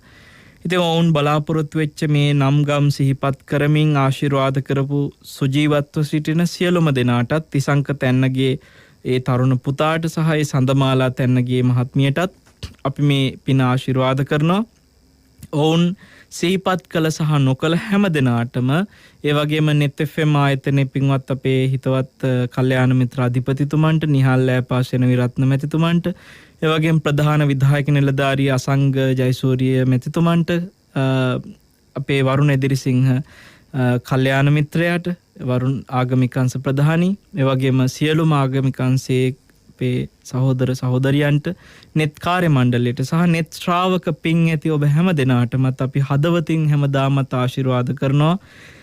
net ආයතනයත් එක්ක ධර්ම දේශනා සිදු කරමින් ඔබට සත්පුරුෂ ආශ්‍රය ලබා දෙන අපේ පින්වත් සියලු ස්වාමින් වහන්සේලාටත් අපි හදවතින්ම ආශිර්වාද කරනවා. මේ රටේ ලෝකයේ වාසය කරන කල්යාණ මිත්‍ර සියලුම ස්වාමින් වහන්සේලාත් ඔබ හැම දෙනාටම උතුම් චතුරාර්ය සත්‍ය අවබෝධයේ පිණිසම සත්පුරුෂ කල්යාණ මිත්‍ර ආශ්‍රය සසර පුරාම සැලසිලා සම්‍යක් දෘෂ්ටිය ලැබිලා උතුම් ධර්ම අවබෝධය පරිපූර්ණ කරගන්න රැස් කළා වූ හැම පින් බලෙන්ම ඔබට ඒකාන්තයෙන්ම ශක්තිය ධෛර්යය වාසනාවම සැලසෙත්වා. සියලු දෙනාට කායික මානසික සුවපත් භාවය වේවා, දීර්ඝායුෂ සැලසේවා, පරලෝ සුගතියත් සැලසේවා කියලා ඊටාම මෙත්සිතින් ආශිර්වාද කරනවා. සුගතිය සැලසේවා කිව්ව දැන් අපි කතා කරපු විදියට දුගතිය කොහොමද දුක්බරයි, සුගතියත් දුක්බරයි. එහෙනම් එහි ආම්දුර සුගතියක් පතන්නේ කියලා හිතයි. සුගතියක මිසක් දුගතියක නිවන් දකින්න බැරි නිසා ධර්මාවබෝධයේ පිණිස සුගතියක එලිලා කොහොම හරි මේක කරගන්න ඕන නිසා තමයි පරලෝ සුගතිය පිණිස කියලා මේ පින් ආශිර්වාද කළේ. නැතෝ සුගතිය සුන්දරම නිසා නෙමේ, සියලු ලෝක කොහේ ඉපදුනත් ඒකාන්තයෙන්ම මේ දුක් පීඩා පෝලිං වල ඉඳ වෙන ඒවා, මේ ප්‍රශ්න නොයෙකුත් දේවල් හැමතැනම තියෙනවා. අපි සමහර ලාවට මේ ලෝකයේ සිද්ධ වෙන පීඩන එක්ක තව තවත් කළ යුත්තේ ධර්මයට ලං වෙන එකයි. ඒ නිසා ඔබ හැම දිනාටම net ඔස්සේ මෙහෙම ධර්මය අහන්න නිවසේ සිට ලැබෙන ඒ පින්බර අවස්ථාවෙන් ඔබ හැමදාමත් ඵල ලබන්නට වාග්යවන්තයෝ වෙත්වා කියලා හැම දිනෙකටම ආශිර්වාද කරමින් ආකාසට්ටාච බුම්මට්ටා දේවානාගා මහිද්దికා පුඤ්ඤන්තං අනුමෝදිත්වා චිරන් රක්ඛන්තු ශාසනං චිරං රක්ඛන්තු දේශනං චිරං රක්ඛන්තු ත්වං සදාති කියලා ආශිර්වාද කරනවා. සාදු සාදු සාදු සාදු සාදු සාදු. සිත්නිත අසපෝ ධර්මානුශාසනාව තුළ මේ සසර සුන්දර නැහැ කියන කාරණේ අපේ හැමදෙරෝරි අපූර්වවට පැහැදිලි කළා. මම හිතන්නේ ඔබ සම්‍යක් දෘෂ්ටියට නැත්නම් සම්මාදිට්ඨියට පැමිණීමේ වැදගත්කම මේ දේශනාව ඇහුවොත් එහෙම ඔබටම දැනේවි. අපි ලෝකය ගැන කතා කළාට අපව පුද්ගලයා ලෝකයක් විදියට සැලකුවොත් එහෙම අපට කොතරම් මේ කෙලෙස් බැට දෙනවාද කියලා ඔබට දැනේවි. ඒ නිසා ඒ මග යන්නට ධම්මවවාදයන් අනුශාසනාවන් අපට එක්කල පූජනීය වල්පොළ ගෞතම ස්වාමීන් වහන්සේටත් නිදුක් නිරෝගී දීර්ඝායුෂ උතුම් වූ ධර්ම අවබෝධය ප්‍රාර්ථනා කරමින් අපි විරාමයක් ලබලා ඊට පස්සේ ධර්ම සාකච්ඡාව සමගින් සම්බන්ධ වෙනවා. අපි ආයෙත් සූදානම් වෙන්නේ සෙනසුරාදා සිත්නෙත් අසපුව වැඩසටහනේ ධර්ම සාකච්ඡාව ආරම්භ කරන්නට. සෙනසුරාදා සිත්නෙත් අසපුව ධර්ම සාකච්ඡාව තුළ අපිට කතා කරන්නට පුළුවන් බොහෝ දේවල් තිබෙනවා. ඒ අතර විශේෂයෙන්ම පිච්චවණේ ගැනත් ටිකක් හරි කතා කරන්නට ඕන. ඒ වගේම මේ රටේ තොටේ සිදුවෙන සිදුවීම් එක ධර්මයේ ගලපා අපේ හිතට ඇතිවෙන ද්වේෂය, වෛරය, මේ කෙලෙස් මතුවෙලා තදින් බුරබුරා නැගෙන කාලයක් මේක. ඒක ලංකාවෙන් පිට තියෙන රුසියාව යුක්‍රේනය අතර ගැටුමත් එක හේතුවක් වෙන්න පුළුවන්. රට තුළ තිබෙන යම් යම් දේවලුත් හැතැම් වෙලාවට අපේ කෙලෙස් මතු කරලා මේ ද්වේෂ සහගත හිත් පුලපුලා ඒ කෙලෙස් වලින් නැවත නැවත පොඟවන්නට, උද්දීපනය කරලා ජීවිත විනාශ කරන්නට හේතු වෙන අවස්ථාවක් තමයි මේ. ඉතින් ඒ නිසා මේවා ගැන ධර්මානුකූල විග්‍රහයක් ලෙසින් තමයි අද ධර්මදේශනාවේදීත් අපට වටිනා කාරණා අපේ ගෞරවනීය වල්පොළ ගෞතම ස්වාමීන් වහන්සේ විසින් පැහැදිලි කරන්නට යෙදුනේ. අද ධර්ම සාකච්ඡාව ආරම්භ කරන මොහොතේ නැවත වාරයක් අපේ පූජනීය වල්පොළ ගෞතම ස්වාමීන් වහන්සේව සෙනසුරාදා සිත්නෙත් අසපුව ධර්ම සාකච්ඡාවට පිළිගනු ලබනවා. අවසරයි ස්වාමීන් වහන්සේ. අද මේ සාකච්ඡාව ආරම්භ කරන තැනදී අපේ හැමදෙරෝනේ මම දැක්කර මේ පසුගිය දවස්වල ඔය අන්තර්ජාලයේ Facebook කරා තිබුණා මේ හරි අපූර්ව යෙදුමක්. ඒකට ඒ යෙදුමේ තිබුණේ දැන් ඇමරිකාව එහෙම නැත්නම් රුසියාව යුක්‍රේනය අතර තිබෙන මේ යුද්ධය නිසා ලෝක යුද්ධයක් ඇති වෙනවා. එහෙම නිසා ඒ ලෝක යුද්ධයේ බලපෑම තුන්වෙනි ලෝක රටවල් වන අපිට තමයි බලපාන්නේ කියලා තමයි එහි සඳහන් කරලා තිබුණේ. එතකොට මේ තුන්වෙනි ලෝක රටවල් කියන්නේ කවුද? එහෙම කියලා තිබ්බ එකට ඒ Facebook පිටුවේ සඳහන් කරලා තිබුණේ ඇමරිකාවත් රුසියාවත් තුන්වෙනි ලෝක රටක් තමයි කියලා. ඒකේ පැහැදිලි කරලා තියෙන්නේ බුද සිකුරු පෘථුවි කියන්නේ තුන්වෙනි ලෝකය. ඒ නිසා කියන මේක ඔබ වහන්සේට කිව්වම ඔබ වහන්සේ කිව්වා තවත් අර්ථයක් මේකට තියෙනවනේ එහෙමනම් කියලා. අපේ හැමෝටම ඇත්තටම අපි දීන මානසිකත්වයක ඉන්නවාද කියලා මට වෙලාවක හිතෙනවා. මොකද මිනිසුන් විදිහට ඒක අපේ රටේ පමණක් නෙවෙයි ලෝකේ හැමතැනම තිබෙනවා. දැන් යුක්‍රේනයට ගහන්නේ වහන්සේ දේශනාවේදී සිහිපත් කළා රුසියාව යුක්‍රේනයට ගහන්නේ. අපි කියනවා මටත් බොහොම අත්දැකීම් තියෙන මිනිස්සු කතා කරපු තැන්වලදී කියව යුක්‍රේනයට ගහන්න ඕන ඇමරිකාවට රිදෙන්න. යුක්‍රේනයට ගහන්නේ ඇමරිකාවට රිදෙන්න. ඒ කියන්නේ තව කෙනෙකුට රිදෙන්නට තව කෙනෙකුට තලන්නට තව කෙනෙක් හේතු සාධකයක් වෙන්න ඕන කියලා තමයි මිනිසුන්ගේ තියෙන්නේ. ඉතින් මේක හරි හිතේ තිබෙන මේ කෙලෙස් කන්දේ ස්වභාවයද අපේ හැමදෙරේ මේ පේන්නේ. ඔබ වහන්සේගේ මේ Facebook පිටුවේ සටහන් කරලා තිබුණා පසුගිය දවස්වල අපූර්ව වාක්‍යයක් ලෝක යුද්ධයට වැඩිය මේ කෙලෙස් යුද්ධය ජයග්‍රහණය කරන්න අපි පෙළඹෙන්න ඕන කියලා. ඕක සාමාන්‍යයෙන් වරුණ මේ රටවල් මේ ගෙවල් ඇතුළෙත් තියෙනවනේ. සමහරලාවට තාත්තා අම්මට මොකක් හරි කියපු දෙයකට අම්මට හයියක් නැහැ තාත්තට ගහන්න. හරිද? ඒ තරහ යවන ළමයාගේ පිටින් අම්මා ගහනවා ළමයාට. එහෙමයි. සමහර වෙලාවට තාත්තා වැඩියෙන් ආදරය කරන ළමයි එතන ගෙදරින් ළමයින්ගෙන් තාත්තා වැඩියෙන් ආදරය කරන ළමයටම ගහනවා. ඔව්. ඒ තාත්තට රිදෙන්න. ළමයට රිදෙන්නේ. අම්මා ගහන්නේ තාත්තට රිද්දන්න. ඔව්. හැබැයි රිදෙන්නේ ළමයට.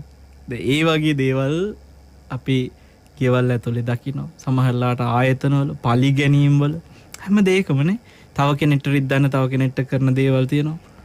එතකොට ඇතැම් අවස්ථාවලදී අපි දකිනවා දේශපාලකයෝ අතරේ වුණත් වගේ දේවල් කරනවා.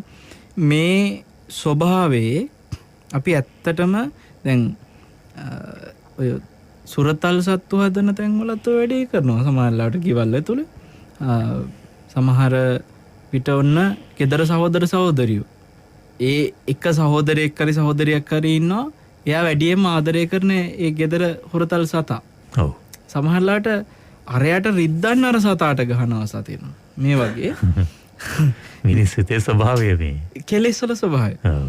ඉතින් මේ ස්වභාවෙත් එක්ක ලෝකී රටවල් එවැනි දේවල් තීරණ ගන්නකොට එවැනි නායකයෝ ඇත්තටම වරුණ ඒක සමස්ත ලෝකෙ බොහෝ දෙනාට පීඩනයකට හේතුවක් වෙනවා. තුන්වෙනි ලෝකේ රටවල් විදිහට අපි අසරණ වෙනවා. දැන් තුන්වෙනි ලෝකේ ඔබ කිව්වා මේ බුද්ධගේ ඉඳලා බලනකොට පෘථුවිය තුන්වෙනි තැන තියෙනවනේ. ඉතින් එතකොට ඇමරිකාවත් අයිති. තුන්වෙනි ලෝකේ රටවල් කියනකොට පෘථුවිය ඇතුලේ තියෙන ඔක්කොම රටවල් තුන්වෙනි ලෝකේ රටවල් තමයි කියලා ග්‍රහලෝක පිහිටීමත් එක්ක.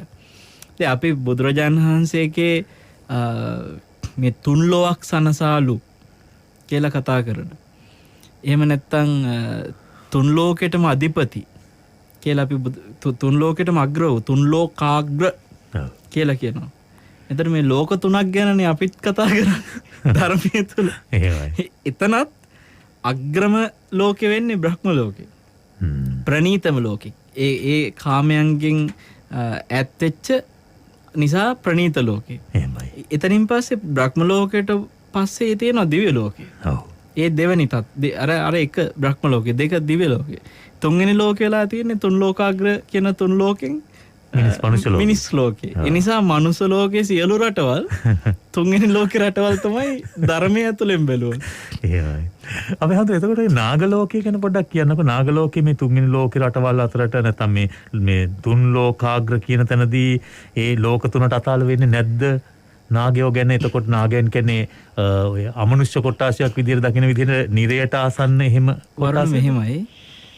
දැන් අපි දෙවියන් අතරේ සමහර වෙලාවට කතා කරනවා දිව්‍ය නාගයෝ ගැන. ඒ වගේම දිව්‍ය යක්ෂයෝ ගැන. දැන් ජනවසබ කියන්නේ දිව්‍ය යක්ෂයෙක්. හැබැයි යක්කු කිව්ව ගමන් අපේ ඔළුවට එන්නේ දුගතියනේ. ඔව්. ඒ වගේ තමයි නාගයෝ කිව්වමත් අපිට මතක් වෙන්නේ අපේ ඇහැට පේන්නේ නාගයෝ කියලා දුගති ලෝකේ. ඔව්. හැබැයි මේ නාග ලෝකේ දෙවියන් දිව්‍ය ලෝකයේ අසුරු කරගත්ත නාගයොත් ඉන්නවා. ඒ වගේම මනුස්ස ලෝකයේ අසුරු කරගෙන ඉන්න නාගයොත් ඉන්නවා. තිරිසන් ලෝකයේ අසුරු කරගෙන ඉන්න නාගයොත් ඉන්නවා. අසුර ලෝකයේ අසුරු කරගත්ත නාගයොත් ඉන්නවා. මේ වගේ නාග කියන වචනේ හරි පොදු වචනයක්. ඇත්තටම යක්ෂ කියන වචනේත් එහෙමයි. දැන් අපි මිනිස්සුන්ගේ කතා කරන්නේ ඔය නාග ගෝත්‍රිකයෝ කියලා. ඒ මිනිස්සු නාග ගෝත්‍රිකයෝ, යක්ෂ ගෝත්‍රිකයෝ ගැන කතා කරනවා. ඒ මිනිස්සු.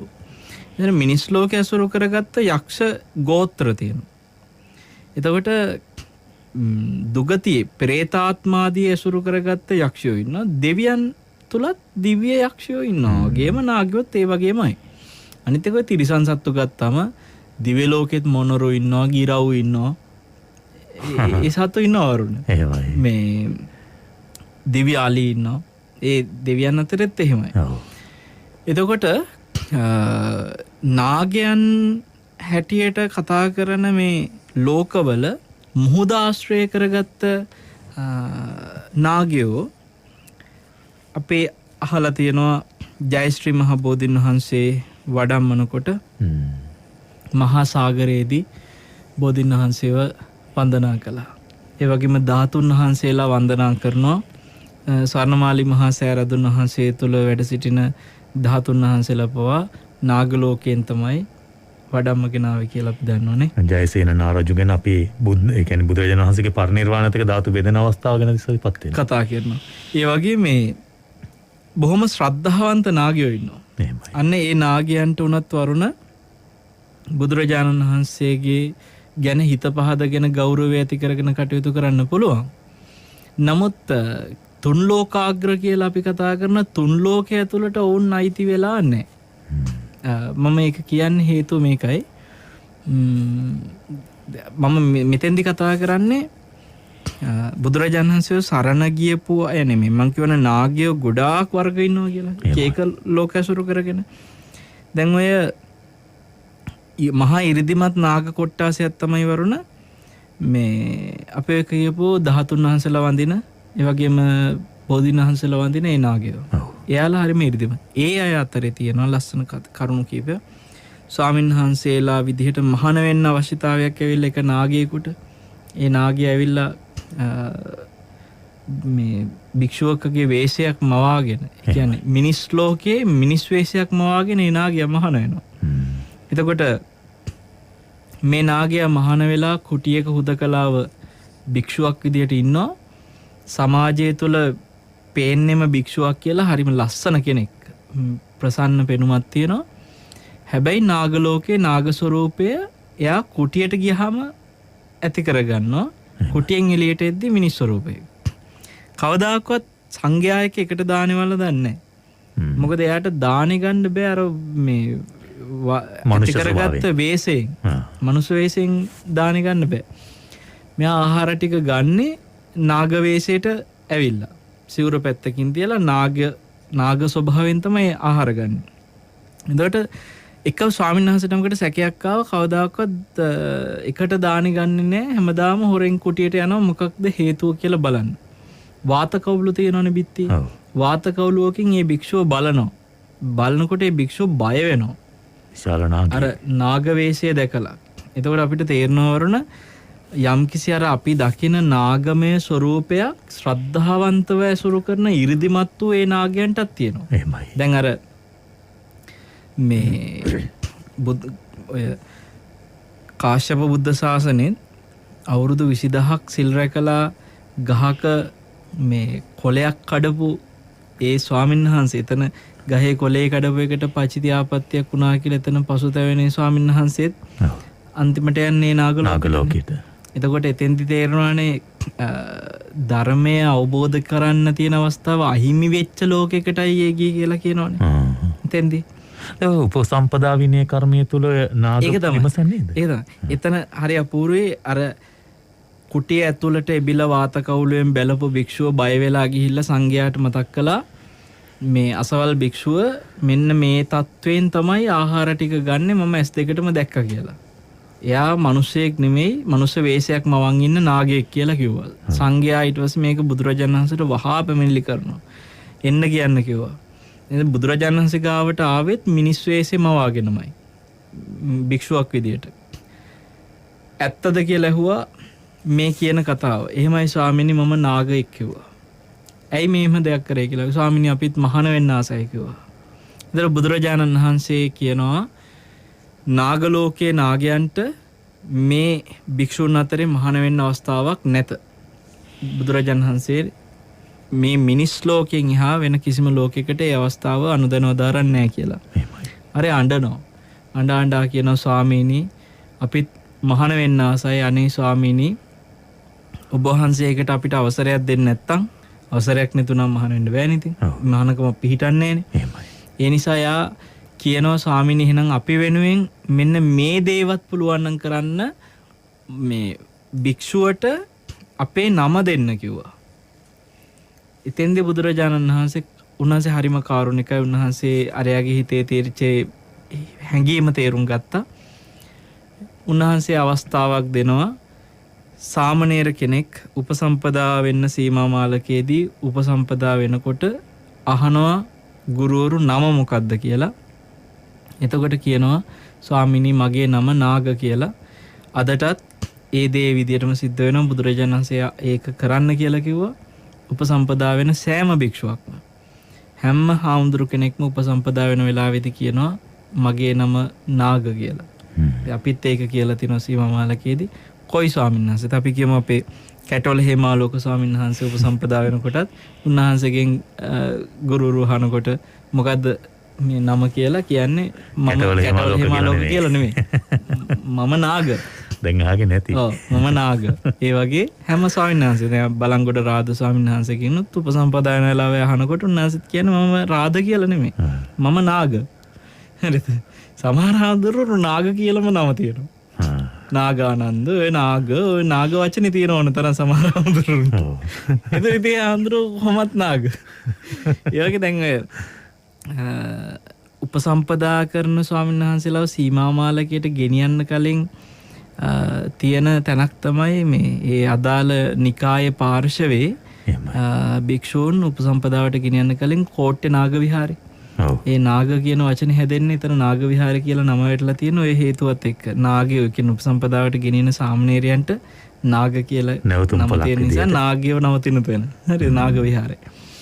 ඒතර මේ නාගයන්ට එතෙන්දී ඔය කාරණාත් එක්ක අපිට තේරෙනවා පැවිද්දටවත් කිසිම අවසරයක් බුදුරජාණන්සේ දුන්නේ නැහැ. හැබැයි ශ්‍රද්ධාවන්තයි. ගෞරවය තියෙනවා. ධාතුන් වහන්සේලා වඳිනවා. උපස්ථාන කරනවා. නිවන් දකින්න බෑ. අපි මෙතන සෝවාන් වෙච්ච නාගයෝ, සකදාගාමී වෙච්ච නාගයෝ, අනාගාමී වෙච්ච නාගයෝ, රහත් වෙච්ච නාගයෝ කියලා අහලා නැහැ නේ වරුන්. තිරුවන් සරණ යනවා. දැන් බලන්න ආලෝක යක්ෂයා තිරුවන් සරණ ගියා. හැබැයි එහෙම වුණා කියලා එයාට සෝවාන් වෙන්න බෑනේ. මාර්ගඵල ලබන්න බෑ. හේම මේ විවිධ මේ යක්ෂයෝ හිටිය බුදුරජාණන් වහන්සේ කෙරෙහි ගෞරවය ඇති කරගත්තා. එහෙම යක්ෂයෝ තිරුවන් සරණ යන්න පුළුවන් උන්ට මාර්ගඵල ලැබීමක් නැහැ. එතකොට අපි දන්නවා බුදුරජාණන් වහන්සේට ඉතාම ගෞරවයෙන් උපස්ථාන කළා පාරලෙය්‍ය ඇතා. එහෙමයි. ඒ වගේම මේ නාලාගිරිය ඇතා බුදුරජාණන් වහන්සේ කෙරෙහි හිත පහදගෙන කටයුතු කරා. දැන් ඔය අපි වර්තමාන සමාජෙත් එහෙම මේ බුදුරජාණන් වහන්සේගේ උතුම් වූ දළදා වහන්සේ වඩම්මෝන ඇත්තු ගැනත් අපි සිහිපත් කරා. ඔව් සමහරට දැන් දැන් පාරලෙය්‍ය ඇතා බුදුරජාණන් වහන්සේ කෙරෙහි අවංකව හිතේ ඇති වෙච්ච ගෞරවයකින්මයි උපස්ථාන කරේ. බුද්ධෝපස්ථානයමයි කළේ. නැතුව නිකම් මේ කරපු උපස්ථානයක් නෙමෙයි. උණු වතුර උණු කරලා දීලා වරුණ කියන්නේ මේ ගල් අතුල්ලලා මේ ගල් රත් කරලා ගින්දර මේ ගල් පොකුණකට දාලා පොඩි මේ ගලේම වතුර පිරිච්ච ගල් පොකුණකට අර රත් කරපු ගල් දාලා වතුර උණු කරනවා. පුදුම උපස්ථානයක මාස 3ක්නේ පොඩි දවසක් නෙමෙයි. මාස කාලය පුරාවටම. ඔව් එතකොට එක භික්ෂුවක්වත් එන්නේ නැහැ. උන්වහන්සේ තන්නිකරම උපස්ථාන ලැබුවේ පාරලී ඇතාගෙන්. එතකොට හස්තියෙක් ඒ විදිහට උපස්ථාන කරේ නිකන් නෙමෙයි වරුණ. පැහැදිලි ගෞරවයක් හිතේ ඇති කරගෙන හැබැයි ඉතින් හිමුණා කියලා මාර්ගඵල ලබන්න බෑ. ඒ මනුස්ස දිව්‍ය ලෝක යන්න පුළුවන්. ඒ කාන්තක දෙවියෝ පුතේ අනිවාර්යෙන් දෙවියන් අතර උපදිනවා. දැන් කාන්තක දෙවියෝ කාන්තකද අශ්වය වුණා මේ වගේ ගමනක් ගියේ කියන එක ඔහුගේ හැඟීමක් හිතේ ඒ වෙලාවේ ඇති වෙනවා. මොමතර ආදරය ගෞරවයත් එක්ක නොදැක යනකොට ඇතිවෙච්ච දුකට ලය පැල්ල මැරෙනවා. දැන් හරිනම් එතෙන්දී ඔබ නිකන් හිතන්න වරුණ අපි හිතනවා කෙලෙස් සහිතව ඇති වෙච්ච ආදරේ හින්දා විතරයි කියලා. ඔව්. දැන් අනේ මෙච්චර කාලයක් එකට හිටපු කෙනා නොපෙනී යනකොට ඇති වෙච්ච ලය පැලිල්ලක් කියලා. ඔව්. එහෙම වුණා නම් පෙරේතෙක් වෙලා උපදින්න බෑ. එහෙමයි. ඒ උපාදානයන්නේ. සෝමනස. ඔව්. ඔව් උපාදානයක් නේ වරුණ. උපාදානයක් එක්ක ඇති වෙච්ච ස්වභාවයෙන් එහෙනම් පෙරේතෙක් වෙන්න ඕනේ. බෑ. නමුත් යන්නේ කොහෙද? කන්තක දෙවි පුත්‍රයා වෙලා. එහෙමයි. ඒ බුද්ධත්වයට පත් වෙන අබිනිෂ්ක්‍රමණයට කරපු උපකාරයත් එක්ක ඇතිවෙච්ච දෙයක්. මේ ආයවිල්ලා කන්තක අශ්වයා කියන්නේ නිකන් කෙනෙක් නෙමෙයිනේ. හරියටම සිද්ධාර්ථයන් උපදින දවසේම උපදිනවා. එහෙමයි. මේ සසරේ පතාගෙන ආපු චරිත නිසක් මේ නිකන් ආවට ගියාට ආපු චරිත නෙමෙයි. ඇසතු බෝධින් වහන්සේ කන්තක අශ්වයා යශෝදරා මේ ඔක්කොමලා එක දවසේ එකම ජන්මදිනේනේ. ඔව්.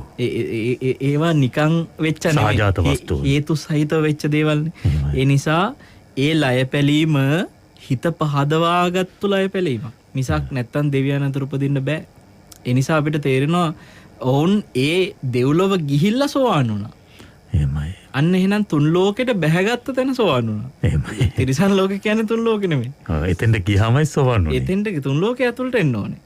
ඒ නිසා මෙහෙන් හිටියේ කන්තක අශ්වයා විදිහට සතර අපායෙන් එකක එතනින් ගිහිල්ලා වැටුනේ තුන් ලෝකයේ ඇතුළට. තුන් ලෝකයේ ඇතුළට දෙවි කෙනෙක් විදිහට. දෙවෙනි ලෝකේ. එතකොට දිව්‍ය ලෝකේ. දෙවෙනි ලෝකේ. ඔව් දෙවෙනි ලෝකේ. දෙවෙනි ලෝකේ. ඒ කියන්නේ දිව්‍ය ලෝකේ. දිව්‍ය ලෝකේ. එතකොට මේ එතකොට දෙවියෙක්. එතකොට දෙවියෙක්. එතකොට දැන් ආලෝකල වුණා නාලාගිරිලට වුණා දෙවියන් අතරට ආවොත් ඒ කියන්නේ මේ පළවෙනි ලෝකෙට හරි දෙවෙනි ලෝකෙට හරි තුන්වෙනි ලෝකෙට හරි ආවොත් මාර්ගඵල ලබන්න පුළුවන්. මේක දැන් දේශනාවට ගලපලා බැලුවාම අපි හඳුරන්නේ දැන් ඔබ වහන්සේ කියනවා මේ දේශනාව තුළ එක්තරා තැනකදී මේ අපේ හිත සම්මා දිට්ඨියෙන් බැහැරවීම මිත්‍යා දෘෂ්ටියට වැටීම නේ. එතකොට මිත්‍යා දෘෂ්ටියට වැටීම මේ ඔබ වහන්සේ කියපු අර රුසියාවට වැඩිය ලොකු ඉරිසියාවයි මසුරුකමයි මේවට හේතු එක්ක කියන්නේ ඒවට බලපාන කාරණා කියලා. දැන් එතකොට අපි හඳුරන්නේ දැන් එහෙම බැලුවහම දැන් ඔය කතා කියනකොට සමහරු කියන දෙයක් තමයි ඔය සුරංගනා කතා. එහෙම නැත්නම් බෞද්ධ සාහිත්‍යය ඔය කියන්නේ. ඇත්තටම මේක බෞද්ධ සාහිත්‍යද කියලා කියන එක බොහෝ දෙනාගේ හිත තුළ තියෙනවා. ප්‍රශ්නාර්ථ විදිහට තියෙන සමහරු කියනවා ඔය කිව්වට ඔය නිකන් කතන්දර නේද කියලා. එතකොට අපි හඳුරන්නේ එහෙම හිතීම තුළ අපි මිත්‍යා දෘෂ්ටියටද වැටෙන්නේ. මිත්‍යා දෘෂ්ටියට වැටීම තුළ සම්මා දිට්ඨිය බැහැරවීම තුළ අපිට මේ වගේ ලෝකයේ ඇතිවෙන මේ වගේ යුද ගැටුම් එක්ක ඒ වගේ දේවල් වලට අපේ හිත නැඹුරු වීම ඉඩකඩ කෙසේද? වරුණ සාහිත්‍ය හැමතිස්සෙම සත්‍යත් නෙමෙයි අසත්‍යත් නෙමෙයිනේ. සමහර දේ සාහිත්‍ය අතරට එනවා සත්‍ය වූ සිද්ධිය ඔසේ. එහෙමයි. සමහර සාහිත්‍ය තියෙනවා ඒවට කියනවා ප්‍රබන්ධ කියලා. එහෙමයි. මනසින් ගොඩනගපු කතන්දර තියෙනවා. එතකොට මෙතන බෞද්ධ සාහිත්‍ය කියලා කියනකොට වැඩි ප්‍රමාණයක් බෞද්ධ සාහිත්‍ය තුළ තියෙන්නේ සිද්ධ වෙච්ච සිදුවීම්. ඇත්ත සිදුවීම්. ඇත්ත සිදුවීම්. හැබැයි බෞද්ධ සාහිත්‍යයක් ගොඩනගන එක ත්‍රිපිටකයෙන්ම නෙමෙයිනේ. ත්‍රිපිටකයෙන් බැහැර කෙනෙක්ට ලියන්න පුළුවන්. ඕන දෙයක් අතිශෝක්ති දාලා ලියන්න පුළුවන්. ඒ කියන්නේ ඒක වස්තු බීජය කරගෙන වටේ වවනවා. වවලා ප්‍රබන්ධ එකතු කරලා අතිශෝක්ති දාලා ලියන්න පුළුවන්. එතකොට ඒ වගේ අර භාගයක් ඇත්ත භාගයක් බොරු ඒවත් තියෙනවා. 100%ක් ඇත්ත ඒවත් තියෙනවා. 100%ක් බොරු ඒවත් තියෙනවා. හරියට සරසපු මනමාලි වගේ. හරියට හරි. ඒ වගේ බෞද්ධ සාහිත්‍ය කියන එකේදීත් මම පිළිගන්නවා 100%ක්ම ප්‍රබන්ධ නැතුව නෙමෙයි ත්‍රිපිටකය තුල නෙමෙයි මං කියන්නේ. බෞද්ධ සාහිත්‍ය කියලා අපි කතා කරන සියලු මේ සාහිත්‍ය ග්‍රන්ථ අතරේ හොඳවයින්ම හදපු ප්‍රබන්ධයක් තියෙනවා. භාගයක් ඇත්ත භාගයක් බොරු ඒවත් තියෙනවා. 100%ක්ම සාමුලින්ම ඇත්තක් තියෙනවා. සිද්ධ වෙච්ච සිදුවීම් අලලා ආපුවක් තියෙනවා. ඒ නිසා අපිට ඕනෑම දෙයක් අයියෝ බෞද්ධ සාහිත්‍යය වැඩක් නැහැ කියලා කියන්න බෑනේ. මොකද හේතුව මේ බුද්ධ දේශනාව මනක් කල්පිත දෙයකුණත් සමහරට අර්ථයක් තියෙන්න පුළුවන්. දැන් අර්ථයක් තියෙන මනක් කල්පිත කියලා හිතන්න පුළුවන් සමහර කතා ඇතුළේ. ඔය දැන් කියන්නේ අර ධර්මිටියක මේ බැදලා ගිය කතාව එහෙම. ඔව් පොඩ්ඩක් පේනේ පුපල පෙන්නන්න කියලා. ඔව්. ඒ කියන්නේ මේ ධර්මිටියක් බැඳන් යද්දී ඒ නාගයා ඔහේ එයා කලින් තාපසේ ඒ නිසා එයා කලින් තාපසේ ඒ නිසා එයා ඉවසීම පුරුදු කරලා තපස් රැකලා පොඩ්ඩක් කර වැරදිච්ච කෙලෙස් ප්‍රශ්නයක් නිසා එයා තිරිසන් ලෝකේ සතෙක් වෙලා නාගෙක් වෙලා. දැන් මේ නාගයාව ධර්මිටියක බැඳගෙන යනකොට එයත් එක්ක එකට තපස් රැක්ක තාපසේ ඒක දැකලා කියනවලු එතනින් ධර්මිටියත් අරන් යනකොට නාගයට කියනවලු නාගයෝ ඉවසීම කියන්නේ ඔය ඕන අරියාදුවක් ඉවසගෙන ඉන්න එක නෙමෙයි. ඔලුපාත් කරගෙන ඉන්න එක නෙමෙයි. දෂ්ට කරන්නේ නැතුව මම කවුද කියලා පෙනේ පුප්පලා පෙන්නන්න. එතකොට අරයට හිංසාවක් කරා වෙන්නෙත් නෑ. Tamanට හිංසාවක් කරන්න ඉඩ දුන්න වෙන්නෙත් නෑ. ඔව්. Tamanටත් හිංසාවක් නොවි, එයාටත් හිංසාවක් නොවි පාඩුවේ ජීවත් වෙන්න කියලා තාපසයා උපදේශයක් දුන්නලු. දැන් ඕක ප්‍රබන්ධයක් වෙන්න පුළුවන්. ඔව්. 100%ම ප්‍රබන්ධයක් වෙන්න පුළුවන්. හැබැයි මේ කතාව ඇතුලේ යම් අර්ථයක් තියෙනවා. එහෙමයි. ඒ වගේ සමහර දේ තියෙනවා අර්ථයක් තියෙනවා නම් අනේ ඕව වැඩක් නැහැ කියලා අපිට පැත්තක දාන්න බෑ අර්ථයයි ගන්න ඕනේ. හරි. ඒ වගේ සමහර සිද්ධි තියෙනවා සත්‍ය වශයෙන් සිද්ධ වෙච්ච. තමන්ගේ මතයට ගැලපෙන්නේ නැති වෙන්න පුළුවන්, අකමැති වෙන්න පුළුවන්. හැබැයි ඒක සිද්ධ වෙච්ච දෙයක්. අනිත් එක බුද්ධ භාෂිතය. බුද්ධ භාෂිතයක්. ඒ නිසා බුද්ධ භාෂිතයක් වෙච්ච සිද්ධ වෙච්ච සිද්ධියක් ඇතුලේ දැන් සමහර ලාවට අපි විවිධ සත්තුන්ගේ ගුණ ගැන කතා කරනකොට එදා තිරිසන්ගත සත්තු හැසිරිච්ච සිදුවීම් සමහර ලාවට කෙනෙකුට විශ්වාස කරන්න බැරි වෙන්න පුළුවන්. හැබැයි වර්තමානයේත් මිනිස්සු දකින්න විවිධාකාර පුදුම වෙන හිතා ගන්න බැරි දේවල් කරන සත්තු සහ මිනිස්සු විශ්වාස කරන්නේ නැති අවස්ථා. දැන් ගිරව් කතා කරන එක අපි දකින්නේ. වරුණ ඉපදිච්ච ගමන් කතා කරන මිනිස්සු ගැන බොහෝ කාලයක් මව්කුසේ හිටපු මිනිස්සු ගැන සාහිත්‍ය ඇතුලේ කතා කරනවානේ. බෞද්ධ සාහිත්‍ය ඇතුලේ. ඒවා සමහර විශ්වාස කරන්නේ නැහැනේ. ඔච්චර කාලයක් මව්කුසේ ඉන්නේ කොහොමද? සීවලි ස්වාමීන් වහන්සේගේ වගේ සිද්ධි මම කියන්නේ. ඔච්චර කාලයක් මව්කුසේ ඉන්නේ කොහොමද? ප්‍රශ්න තියෙනවානේ. එතකොට එහෙම කොහොමද ඉපදිච්ච ගමන් කතා කරන්නේ? වම් ප්‍රශ්න තියෙනවා. ඖෂධාත්ම ගැන නොදන්න දේවල් කියවන්නේ නැතුව අපේ රටේ සහ මේ ලෝකේ පුරා සිද්ධ වෙච්ච ආසන්න සිද්ධි අතීතයේ ඕන්නේ ආසන්න සිද්ධි වීඩියෝ තාක්ෂණයෙන් ඔප්පු කරපු සිද්ධි ආසන්න සිද්ධි හොයලා බලන්න ලිදේ මැඩියා වගේ ඔහෙ ඉන්නේ නැතුව හොයලා බලන්න බලනකොට පෙනෙයි ඉපදිච්ච ගමන් ඉපදිලා දවස් කීපයක් යන අතරේ මේ ලෝකේ කතා කරන මිනිස්සු නැතුවාද කියලා හොයාගන්න පුළුවන් වෙයි. මව් කුසේ මාස 9ක් 10ක් අතර කියන සාමාන්‍ය කාලේ ඉක්මවා ගිහිල්ලා මව් කුසේ හිටපු අය හිටියද නැද්ද කියලා හොයාගන්න පුළුවන්. ඒ නිසා අර නොදන්නාකමට පේන දෙයින් විතරක් කොහේ බලලා පිළි අරගන්න මිනිස්සු හොඳ උපමාවකින් කිව්වොත් එහෙම හරියට නිකන් වතුරේම ඉන්න මාළු. අපි මැඩියා පැත්තකින් දාමුකෝ. මැඩියා කියන්නේ එතන ලිදේ මැඩියා කිව්වට මැඩියාට තියෙනවා ජලයේ ඉක්මවා ගොඩබිමට යන්න පුළුවන් හැකියාව. ලිදේ මැඩියා කියලා ලිඳේ කතා කරාට ලිදේ මැඩියටත් බාල්දියකට හරි පැනගෙන කොහොම හරි එන්න පුළුවන්. ගොඩබිම බලන්න පුළුවන් නේ. හරිද? දැන් මාළුවා කියන සතා ජලයේමයි. හැබැයි ගොඩබිම ඉන්න පුළුවන් මාළු ඉන්නවා. යම් කාලයක් ගොඩබිම සීමා සහිත වෙනවා. නමුත් අපි මාළුවා කියන සතා ගොඩබිම හැසිරෙන්න පුළුවන් සතෙක් හැටියට සලකන්නේ නැනේ. ඉබ්බා මේ ගෙම්බතර. ඉබ්බා ගෙම්බා කියන්නේ වතුරෙත් හැසිරිලා ගොඩබිමත් හැසිරෙනවා. එතකොට දැන් ඉබ්බෙක් ගොඩබිම දේවල් ඇවිල්ලා මාළුවට කිව්වට පස්සේ මාළුවට ඕවා ඉතින් තන්නිකර අතිශෝක්ති. එහෙමයි. පේන්නෙම අතිශෝක්ති විදියට.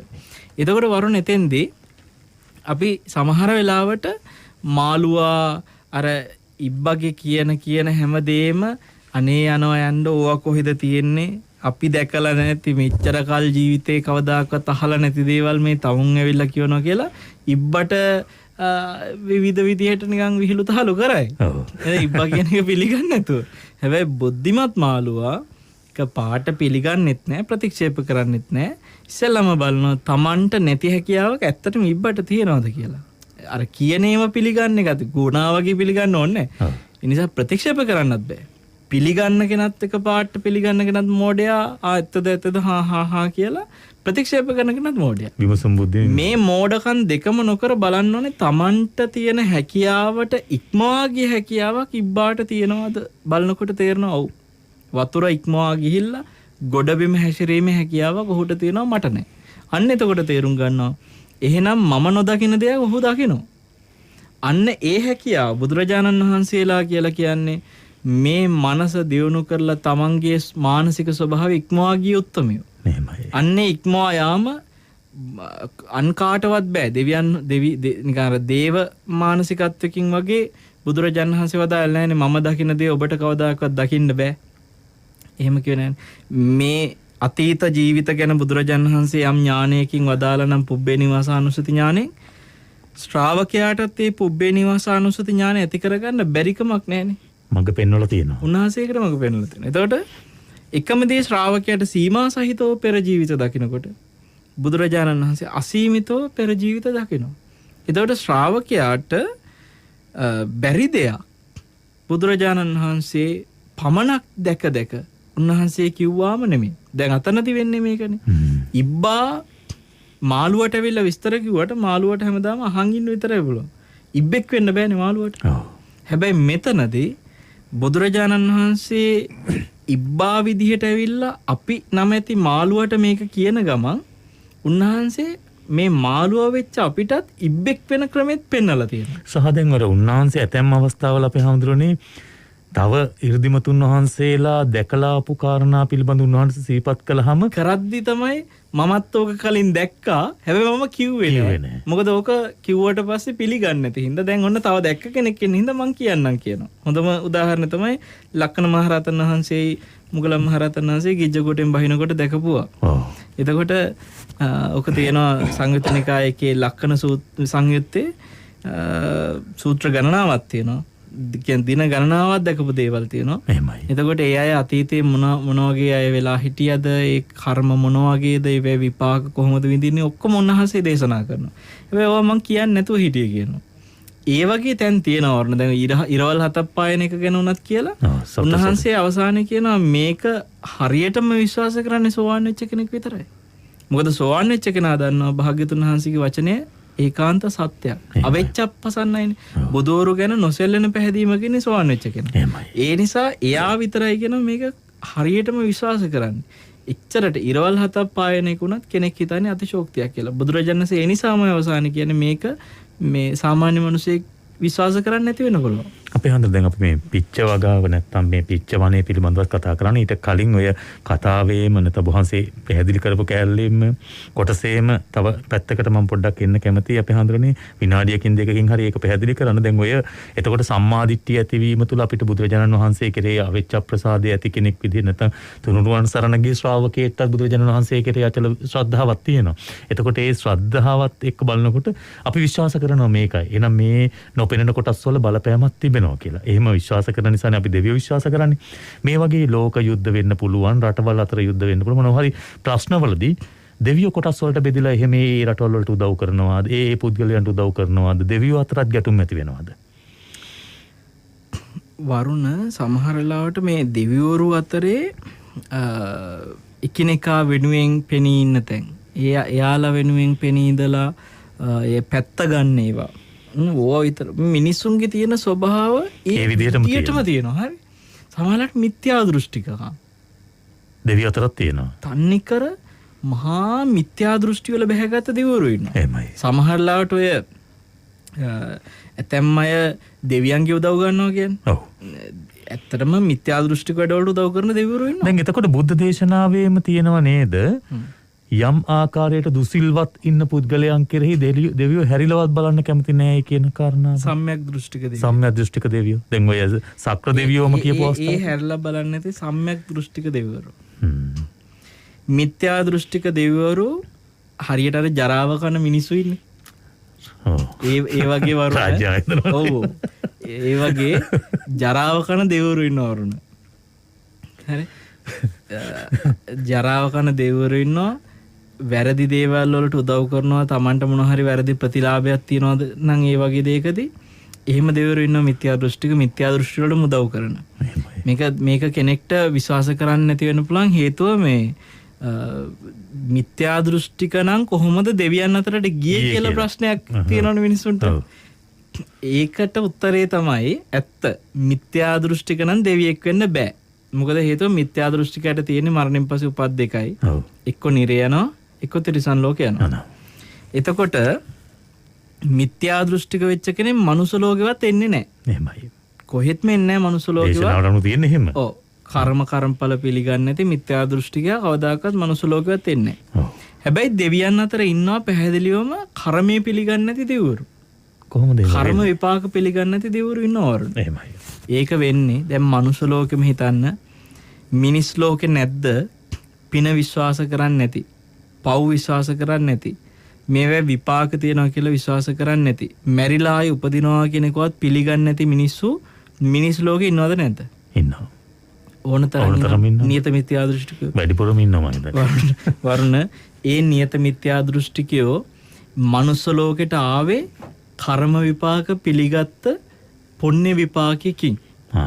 මනුස්ස ලෝකෙට ආවේ. නැත්තම් එන්න බෑ. නැත්තම් නිරේ. නැත්තම් තිරිසන් ලෝකෙ. මනුස්ස ලෝකෙට ආවේ කර්මයේ පිළි අරගත්ත විපාකයක් නිසා. ලෞකික සම්මාදිට්ඨියක් තිබ්බ හින්දා තමයි මනුස්ස ලෝකෙ ඉපදුනේ. හැබැයි මේ ආපු මනුස්ස ලෝකේ යා දෘෂ්ටිගත වෙනවා මිත්‍යා දෘෂ්ටියක. ඒකේ විපාක විදියට සම්මාදිට්ඨිය නිසා මනුස්ස ලෝකේ ආවා. දැන් මනුස්ස ලෝකෙදි මිත්‍යා දෘෂ්ටිකුණා. දැන් ඉතින් මරණයෙන් පස්සේ දුගතිය යනවා. දෙවියන්ට වෙලා තියෙනෙත් ඒකයි. පෙර ජීවිතයේ තිබ්බ ලෞකික සම්මාදිට්ඨියක් තිබ්බ කෙනෙක් දෙවියන් අතර උපදිනවා. පින විශ්වාස කරලා පිනේ තියෙන විපාක විශ්වාස කරලා එයත් පින් කරලා දෙවියන් අතර උපදිනවා. කියන්නේ ආසන්න භවයක පින මේ හේතු වෙලා තියෙන්නේ. එයා කොයි මොහොතේ හෝ කරගත්ත පුණ්‍ය විපාකයෙන් දෙවියන් අතරට ගියා. ඒ ඉන්න භවයේ හරි කමන්නේ. ඒ කරපු පින විපාකේ එයා පින්කම් කරේ පින විශ්වාස කරලා විපාක විශ්වාස කරලා එයා දෙවියන් අතරට ගියා. ගියාට පස්සේ එතෙන්දි මිත්‍යා දෘෂ්ටික වෙනවා. ගියාට පස්සේ වෙන්නේ. එතෙන්දි දෘෂ්ටිගත වෙනවා. එහෙම දැන් අර අතන උනේ කන්තක කියන අශ්වයා සතර අපායෙන් යක්කෝ මේ තිරිසන් ලෝකේ ඉඳලා එතෙන්ට ගියාම දෙවියෙක් වුණා. එතෙන්දි දෙවියෙක් වෙලා එතෙන්දි ලෞකික සම්මාදිට්ඨියත් ඇති කරන් ලෝකෝත්තර සම්මාදිට්ඨියත් ඇති කරගත්ත සෝතාපන්නත් වෙලා. ඒ වගේම තමයි ඒක අනිත් පැත්ත වෙන්නේ. දෙවියන් අතර ඉපදිච්ච කෙනෙක් දෙව්ලොවට ආවේ පුණ්‍ය විපාකයෙන් ලෞකික සම්මාදිට්ඨිය තිබිලා. ඒක කවදාකවත් එහෙම නැතුව එන්නේ නැහැ. තිබිලාමයි ආවේ. හැබැයි එතෙන්දී මේ මිනිස්සු මිත්‍යා දෘෂ්ටික වෙනවා වගේ දෙවියන්ටත් එතෙන්දී මොනවා හරි දෙයකට ටක් ගාලා තමන් මතයක බැහැ ගන්නවා. මගේ දැක්ම නම් මෙහෙමයි. මන්නම් විශ්වාස කරන්නේ ආයෙ උපදිනවා කියලා. අන්නේ දෘෂ්ටියට දෙවිවරු වෙනවා. ඒ මිත්‍යා දෘෂ්ටික දෙවිවරු ගැන පැහැදිලිව සංහිතනිකයි තියෙනවා වරුණ. හොඳයි අපි තව කතා කරන්න තිබුණා නම් ඉදිරියේදී මම හිතන්නේ අපිට කතා කරන්න පුළුවන්කම ලැබේවි. ඒ සම්බන්ධව බොහෝ දේවල් අපි බොහෝ විට දකින්නෙත් එහෙම සමහර වෙලාවට මේ හොඳට බෞද්ධයයි කියාගත ස්වරූපෙන් ඉන්න එකපාරටම මොකක්දෝ හේතුවකට එක පැතිවලට හැරෙනවා. ඒ වගේ තමයි ඉතින් අපි හැමදෙරනේ මේ පිච්චවනේ ගිය සතියේ අපි බොහොම අපූර්ව පින්කමක් කළේ ලංකාවේ 4 දෙසින් අතිවිශාල ජනකායක් ඒක රාශියේ වුණා. දැන් කොහොමද සතිය කැවෑමෙන් පසු ඔබ වහන්සේ තරමක් කලුත් වෙලා අනුරාධපුරේ ඉඳලා වැඩි මේ ගමනට වැඩසටහන වෙන්නේ. අලුත් වෙලා කළු පාටට පස්සේ තියෙන අලු පාටනේ. හරි. අපි කියන්නේ අලුත් වෙලා කියලා කිය ඇත්තටම අපි අලුත්. හිතිනත් අලුත් වෙලා. අලුත්. නැවුම්. මේ පිච්චුනාට හැම පිච්චුනාට මනස නැවුම්. ඇයි අපි හරිම සතුටින් වරුණ දැන් මාත් එක්ක මගේ සග්ගම අනුමදස්සි ස්වාමීන් වහන්සේත් පුදුමාකාර විදියට අපි වෙහෙස මහන්සි වෙමින් අපිට ඇත්තටම දරුවෝ ටිකක් දැන් උපද්දලා දුන්නා වගේ. මේ යාය පුරාවට මක්කර 20 ගානක යාය පුරාවට අපිට දරුවෝ ටිකක් හම්බුණා දැන් මේ භාග්‍යවතුන් වෙනුවෙන් මේ දායාද කරන්න පිච්ච මල් උපද්දන්න. අපි යාලව වතුර දීලා පොහොර දීලා සාත්තු කරලා මුල් අල්ල ගන්නකම් යාලට ගොඩාක් දෙන්න තියෙනවා පෝෂණයේ රැකවරණේ මොකගේ රැකවරණේ වගේ තමයි පෝෂණය දෙනවා කියනවා. ඒතර මේ තියෙන අවුරශ්මියෙන් ඕන ආරක්ෂා කරගෙන කටයුතු කරන්න වෙලා තියෙනවා. ඒ දේවල් ඒ පාරදෝරකාරය නෑ අපි ඇත්තටම ඒවා මහ ලොකු අභියෝග නෙමෙයි. නමුත් මේ වෙලාවේ අපි ඒ රැකවරණේ තිබිය යුතු කාලයක්. ඉතින් ඒ නිසා ඒක කරන හැම දෙයකම සතුටක් තියෙනවා. අතන කොහොම ගම්මුන්ගේ සහයෝගය. ගමේ වරුණ ඒක තමයි මම කියන්න ගියේ. ඕන්ම මට ඇවිල්ලා යෝජනා කරනවා සයන්ස් අපිත් ශ්‍රම දාණයෙන් ඇවිල්ලා මේ වතුර දාන්න කැමති. මං කව වතුර නෙමෙයි පෑන්. හරිද? එතකොට ඕන් හරි ගෞරවයෙන් පුංචි දරුවෝ වරුණ මයි ළඟ ඡායාරූප තියෙනවා අපි ඉදිරියේ මේ සමාජ ජාලයට යොමු කරන පුංචි දරුවෝ. හරිද? මොන්ටිසෝරි යන වයසේ වගේ පුංචි දරුවෝ චූටි බාල්දි අරගෙන ඇවිල්ලා හරි සතුටින් දුවා වතුර දානවා. පැන් දානවා. මට එක පුංචි දුවෙක් කියනවා තාම මොන්ටිසෝරි යන වයසේ ඒ දුව කියනවා හැමදාම මං එනවලු වතුර දාන්න. හරිද? මේ වගේ ගමේ මහ පුදුමාකාර සමගියක් විශේෂයෙන්ම ගමේ නායක ස්වාමීන් වහන්සේ මානිංගමු කියන ඒ ගොදුරු ගමට තියෙන විහාරස්ථානයේ අපේ නායක හඳුරෝ අපි හරි ආදරය කරන කවුඩාවේ දීරානන්ද නායක ස්වාමීන් වහන්සේ එහෙමයි. හැමදාම අපි අර ආසන්නෙම තියෙන විහාරස්ථානේ. උන්වහන්සේගේ විහාරස්ථානේ පහු කරගෙන තමයි පිච්චවණේට එන්නේ. ඒ ගොදුරු ගමේ නායක හඳුරෝ ආගමික නායකත්වයේ උන්වහන්සේ ඒ නායකත්වය නිසි ලෙස කරනවා. ගමේ පිරිස හසුරලා භාග්‍යතුන් වහන්සේ වෙනුවෙන් කරන මේ පුණ්‍ය ව්‍යාපෘතිය උන්වහන්සේ දකිනවා. ඒක ගෝතම හාමුදුරුවන්ගේ දෙයක්වත් කාගේවත් දෙයක් නෙමෙයි. මේක සමස්ත මුළු රටේම සංඝයාට පිච්චමල් දන්සලක් වෙනුවෙන් කරන මහා දායාදයක්. ඒ අතරතුර යම් කටකතා නිකන් රාව ප්‍රතිරාව ගියා තැන් වලින් මේ ගමේ මිනිස්සු කැමැත්තෙන් නෙමෙයි මේකට එකතු වෙලා ඉන්නේ කියලා. මොකද බොරුවක් එතකොට. නෑ ඇත්තටම වරුණ මේකේ කිව යුතුමයි මේ අපිට ඔතන ඔය කටයුත්තට බාධා කරේම කිසි කෙනෙක් නෙමෙයි දේශපාලකයෙක් විතරයි. ආසන්නම ප්‍රදේශවාසී දේශපාලකයෙක්. පාර්ලිමේන්තුවත් නියෝජනය කරන. එතකොට මේ දේශපාලඥයා නිසා අපිට තවත් දේශපාලඥයන්ගේ දැන් දේශපාලකෙක් බාධා කරද්දී ඒ බාධා මග අරින්න තව දේශපාලකයන්ගේ සහාය ගන්න ඕන. නැත්නම් දේශපාලකයෝ ගාව ගන්නවත් අපිට ඕනේ නැහැ. ඇත්තටම දැන් එදා අපේ පින්කමට ආපු සදහැවතුන් net ශ්‍රාවකයොත් බලන්නේ නැති ඇයි මේ දේශපාලකයෙක් එදා උත්සවයට සහභාගී වුණේ කියලා. අපිට දේශපාලකයෙක් උත්සවයට සහභාගී වෙන තැනට කටයුතු කරන්න සිද්ධ වුණේ. මම ඔබ දන්නවරන අපි දේශපාලකයෝ ගා ගන්නවත් කැමති නැහැ. ඇත්තටම මහා කුණු ගොඩවල් ඇත්ත කිව්වොත් එහෙම. එතකොට අපිට යම් දේශපාලකයෙක් බාධා කරමින් වැඩ ටික කරන්න දෙන්නේ නැත්තම් අපිට එතෙන්දී ඊට වඩා උඩින් හයිය ශක්තිය තියෙන දේශපාලකයෙක් යම් රැකවරණයක් හදන්න සිද්ධ වෙනවා. අන්නේ රැකවරණය හදපු දේශපාලඥයට අපිට කෘතගුණ පිණිස මේ උත්සවයට ඇවිල්ලා ඔයත් පැලයක් හිටවන්න කියන්න සිද්ධ වෙනවා. එහෙමද මේ තියෙන ප්‍රවාහය තුල රාජ්‍ය ප්‍රවාහය තුල එවෙන් මිදිලා වැඩ කරගන්නත් හරි අපහසුයි. ඔව් ගමේ මිනිස්සුන්ගෙන් කිසිම බාධාවක් අපිට එදත් නැහැ අදත් නැහැ. අපි විශ්වාස කරන හිට කොහොමත් නැහැ. ගමේ ඇතැම් අයට පුංචි මානසිකත්වයක් තිබ්බ මෙතන ඉඩම මැද තියෙනවා රහතන් වහන්සේ නමක් වැඩ හිටියේ කටාරම් කොටපු ගල්ලෙන. ඒ ගල්ලෙන සහිත කොටස මේ අක්කර 21ට අයිති නැති වෙනමම අක්කර 1මාරක කොටසක් මේකට අයිතිනේ 21 ඇතුළේ නෙමෙයි 21න් පිට වෙනමම අක්කර 1මාරක කොටසක් පුරාවිද්‍යා භූමියක් විදියට රහතන් වහන්සේ නමක් වැඩ හිටිය ගල්ලෙනක් තියෙනවා. එතකොට ඔය ගල්ලෙන ආශ්‍රිතව නිදානයක් ඇති කියලා ගමේ මිනිස්සු තුළ මානසිකත්වයක් තියෙනවා ඇතැම් අයට. ඒ සමහරුන්ට එහෙම හිතුවිල්ල හිතවල තිබිලා තියෙනවා කියලා අපිට නිදන් හරන්න වෙනවා. නිදන් හරන්න වෙන්නේ කියලා. එතකොට මේ ඒක නිදානයක් තමයි අපේ හම්. ඔය ගොවි ජාන වෙන්න පුළුවන්, වන සංරක්ෂණ වෙන්න පුළුවන්, විවිධ නිලධාරීන් ගම්මට්ටමේ ඉන්නවනේ. ඔය නිලධාරීන් ඇවිල්ලා සමහරලාට මේ ව්‍යාපෘතිය මොකද්ද කියලා අපෙන් විමසනකොට ඔවුන් මේ හැම තිස්සෙම මට කියපු දෙයක් තමයි හඳුරන්නේ මෙතන නිදානයක් තියනවලනේ. කොතනද දාන්නේ ආවේ නිදානේ තියෙන්නේ. මේ මිනිස්සුගේ මනසෙම කතා කරොත් නැත්තම් වෙලා නිදාන ගැනමයි මාත් එක්ක කතා කරන්නේ. මොකද නිදානයක් තියෙනවා දැන් කොහොමද නිදන්ගත වෙයි කියලා. සහ දැන් මේ නිදානයන්නේ මේ මතු කරලා පෙන්නුවේ. ඒක තමයි කියන්නේ. මේ ගමටම නිදානය. මානිංගමෝ කියලා ගමක් ගැන කතා කරනවා දැන් රටේ. එහෙමයි. එතකොට මේ වාහන 3000 ගානක විතර මිනිස්සු මහා විශාල 50000කට අධික විශාල පිරිසක්. මම දැක්ක අපේ හඳුරන්නේ ප්‍රදේශවාසී ජනතාව ගෙවල් ඉදිරිපිට සුළු ව්‍යාපෘතියක් විදිහට නේද සුළු ව්‍යාපාරයක් විදිහට කඩල කොටක් තියාගෙන විකුණනවා. රොටි කඩ දාලා කඩල දාලා උන් බලන්න දැන් අනාගතේ මේ මහා පිච්ච උයනක පිච්ච මල් කඩලා රෝමලිසෑය වඳින්න එන ස්වාමීන් වහන්සේලාට අඛණ්ඩව කරන දන්සලකට මල් ගෙනියද්දි වරුණ රටේ විවිධ ප්‍රදේශවලින් මේ මල් නෙලන්න දිනපතාම මෙතෙන්ට සමාජිකයන් විදියට අපිත් එක්ක සහභාගී වෙන net ශ්‍රාවකයෝ ඉදිරියේ දිනපතා උතෙන්ට එනවා මල් නෙලන්න. ඒ අතරේ මහන්නම් තව අයට බලන්නට මේ හිතුනොත් එහෙම පිච්චවන්නේ පුළුවන්ද? බලන්න, මල් නෙලන්න, වල් නෙලන්න මේ හැම දෙයකම ඉදිරියේ අපි ශ්‍රම දාන සූදානම් කරනවා. අපි ඔබට එතකොට මේ ගමට හරි අලුත් අවස්ථාවක් මේ. ඇත්තටම මේක වේලිලා ගිය ගමක් මිනිස්සුමයි කියන්නේ. හාමුදුරනේ වේලිලා ගිය ගම මේ ගම තෙත් කරලා මේ ගමට ආලෝකයක් දෙන්න ඔබ වහන්සේ ඇවිල්ලා තියෙන්නේ කියලා.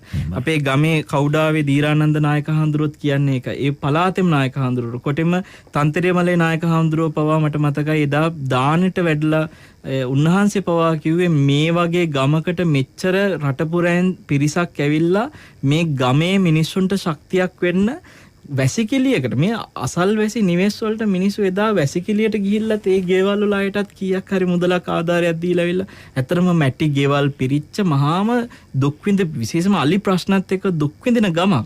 ඔය දේශපාලකයෝ කිව්වට වරුණ ගමේ කිසිම මිනිසෙක් අපේ කටයුතුට බාධා කරලා නැහැ. හැමදාම ආදරෙන් උදව් කළා. එහෙමයි. ඉතින් ඒ නිසා අපේ විශේෂයෙන් මේ ඒ ආගමික නායකත්වය හරියට කරන අපේ දීරානන්ද නායක හඳුරන්ටත් මේ ඒ වගේම අපිට ගොඩාක් උපකාර කරනවා ඇලයාපත්තුවේ පන්සලේ අපේ නායක හඳුරු අපි කියන්නේ ෆැක්ටරියේ පන්සලේ නායක හඳුරු කියලා උන්වහන්සේ අපිට හරියට උදව් කරනවා.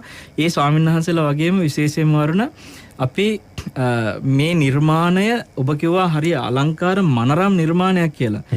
එදා සහභාගී වෙච්ච දසදහස් සංඛ්‍යාත සියලු දෙනාම දැක්කා ලස්සන ත්‍රිමාන නිර්මාණයක් මේක නිම වෙන්නේ කොහොමද කියලා.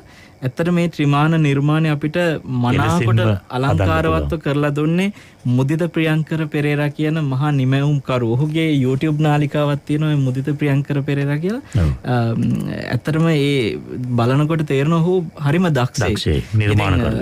මේ මතු අනාගතයේ බොහෝ දෙනා මිනිස් විතරක් නෙමෙයි වරුන්. අපි දන්නවා එදා බාතික රජුරුවොත් පිච්චවනයක් හදනකොට අනුරපුරේ ඒ පිච්චවනේ මල් නෙලාගෙන සිරීපාදයට ගිහිල්ලා පූජා කරලා තියෙනවා දෙවිවරු. ඒ නිසා දෙවියන් පවා නෙලනවා පිච්චවනයකට ඇවිල්ලා. ඒ නිසා මේක මිනිසුන්ට විතරක් නෙමෙයි දෙවියන්ටත් මහා දායාදයක්. ඒක නිසා දෙවිවරුන්ටත් දායාදයක් වෙච්ච මේ පිච්චවනයේට අත ගහන්න නෙත් ශ්‍රාවිකාව මහා පින්වන්ත වුණා. අනාගතයේ අපේ බවුන් පැලැස්සේ භාවනා කටයුතුත් මේ මාසෙ ඉඳලා ආරම්භ කරනවා. එතකොට ප්‍රතිපත්ති පූජාවෙන් බවුන් පැලැස්සෙක් එකතු වෙන්න පුළුවන්. ආමිස පූජාවෙන් පිච්චවනෙත් එක්ක එකතු වෙන්න පුළුවන්. නෙත් ශ්‍රාවිකාවන්ට මේ හැම දෙයින්ම දේශපාලකයෝ වෙන්න පුළුවන්. නොඑක් පාලකයෝ වෙන හැම තැනින්ම පීඩනම දෙද්දී මානසිකව සතුටක් විඳින්න ධර්මයත් එක්ක පින් කරන්න කුසල් කරන්න නෙත් එක්ක එකතු වෙලා අපි හැම දෙනාටම මේ විදිහට අවස්ථාව ලැබිලා තිනවා. හොඳයි. නෙත් එක්ක එකතු වුණේ අපේ ගෞරවනීය ස්වාමින් වහන්සේලාව විශ්වාස කරමින් ඒ මග යන්නට දහම් මග යන්නට සැරසුණු ඔබ උන්වහන්සේලා නිසා වෙනවා. ඒ නිසා ඔබ වහන්සේලාට අපි අපේ ශ්‍රාවකයන් වෙනුවෙන් පුණ්‍ය අනුමෝදනා කරන මේ මහානීය පුණ්‍ය කටයුත්ත තවත් සාර්ථකව කරන්නට ඔබ වහන්සේට ශක්තිය ධෛර්යය සම්‍යක් දෘෂ්ටික දෙවියන්ගේ ආශිර්වාදය ලැබේවා. ඒ වගේම සාර්ථක පිච්ච වෙනක අවසාන ප්‍රතිඵලය වූ මහා සෑයට පිච්ච පුදන්නට සතර දෙසින් වඩිනා මහා සංගරුවනට ඒ උතුම් පුණ්‍ය කර්මය කරන්නට ශක්තිය ඔබ වහන්සේට ඇති වේවා. ඒ සියලු කුසල් නිවීම පිණිසම වේවායි කියා ප්‍රාර්ථනා කරමින් අපි ඉදිරියේදීත් තවත් පිච්චවණය ගැන තොරතුරු ඔබට කියන්නට බලාපොරොත්තු වෙනවා. ලබන සෙනසුරාදාවත් එතෙක් නෙත් සමග දිගටම රැඳෙන්නට ආරාධනා කරනවා. හැම දිනාටම තෙරුවන් සරණයි.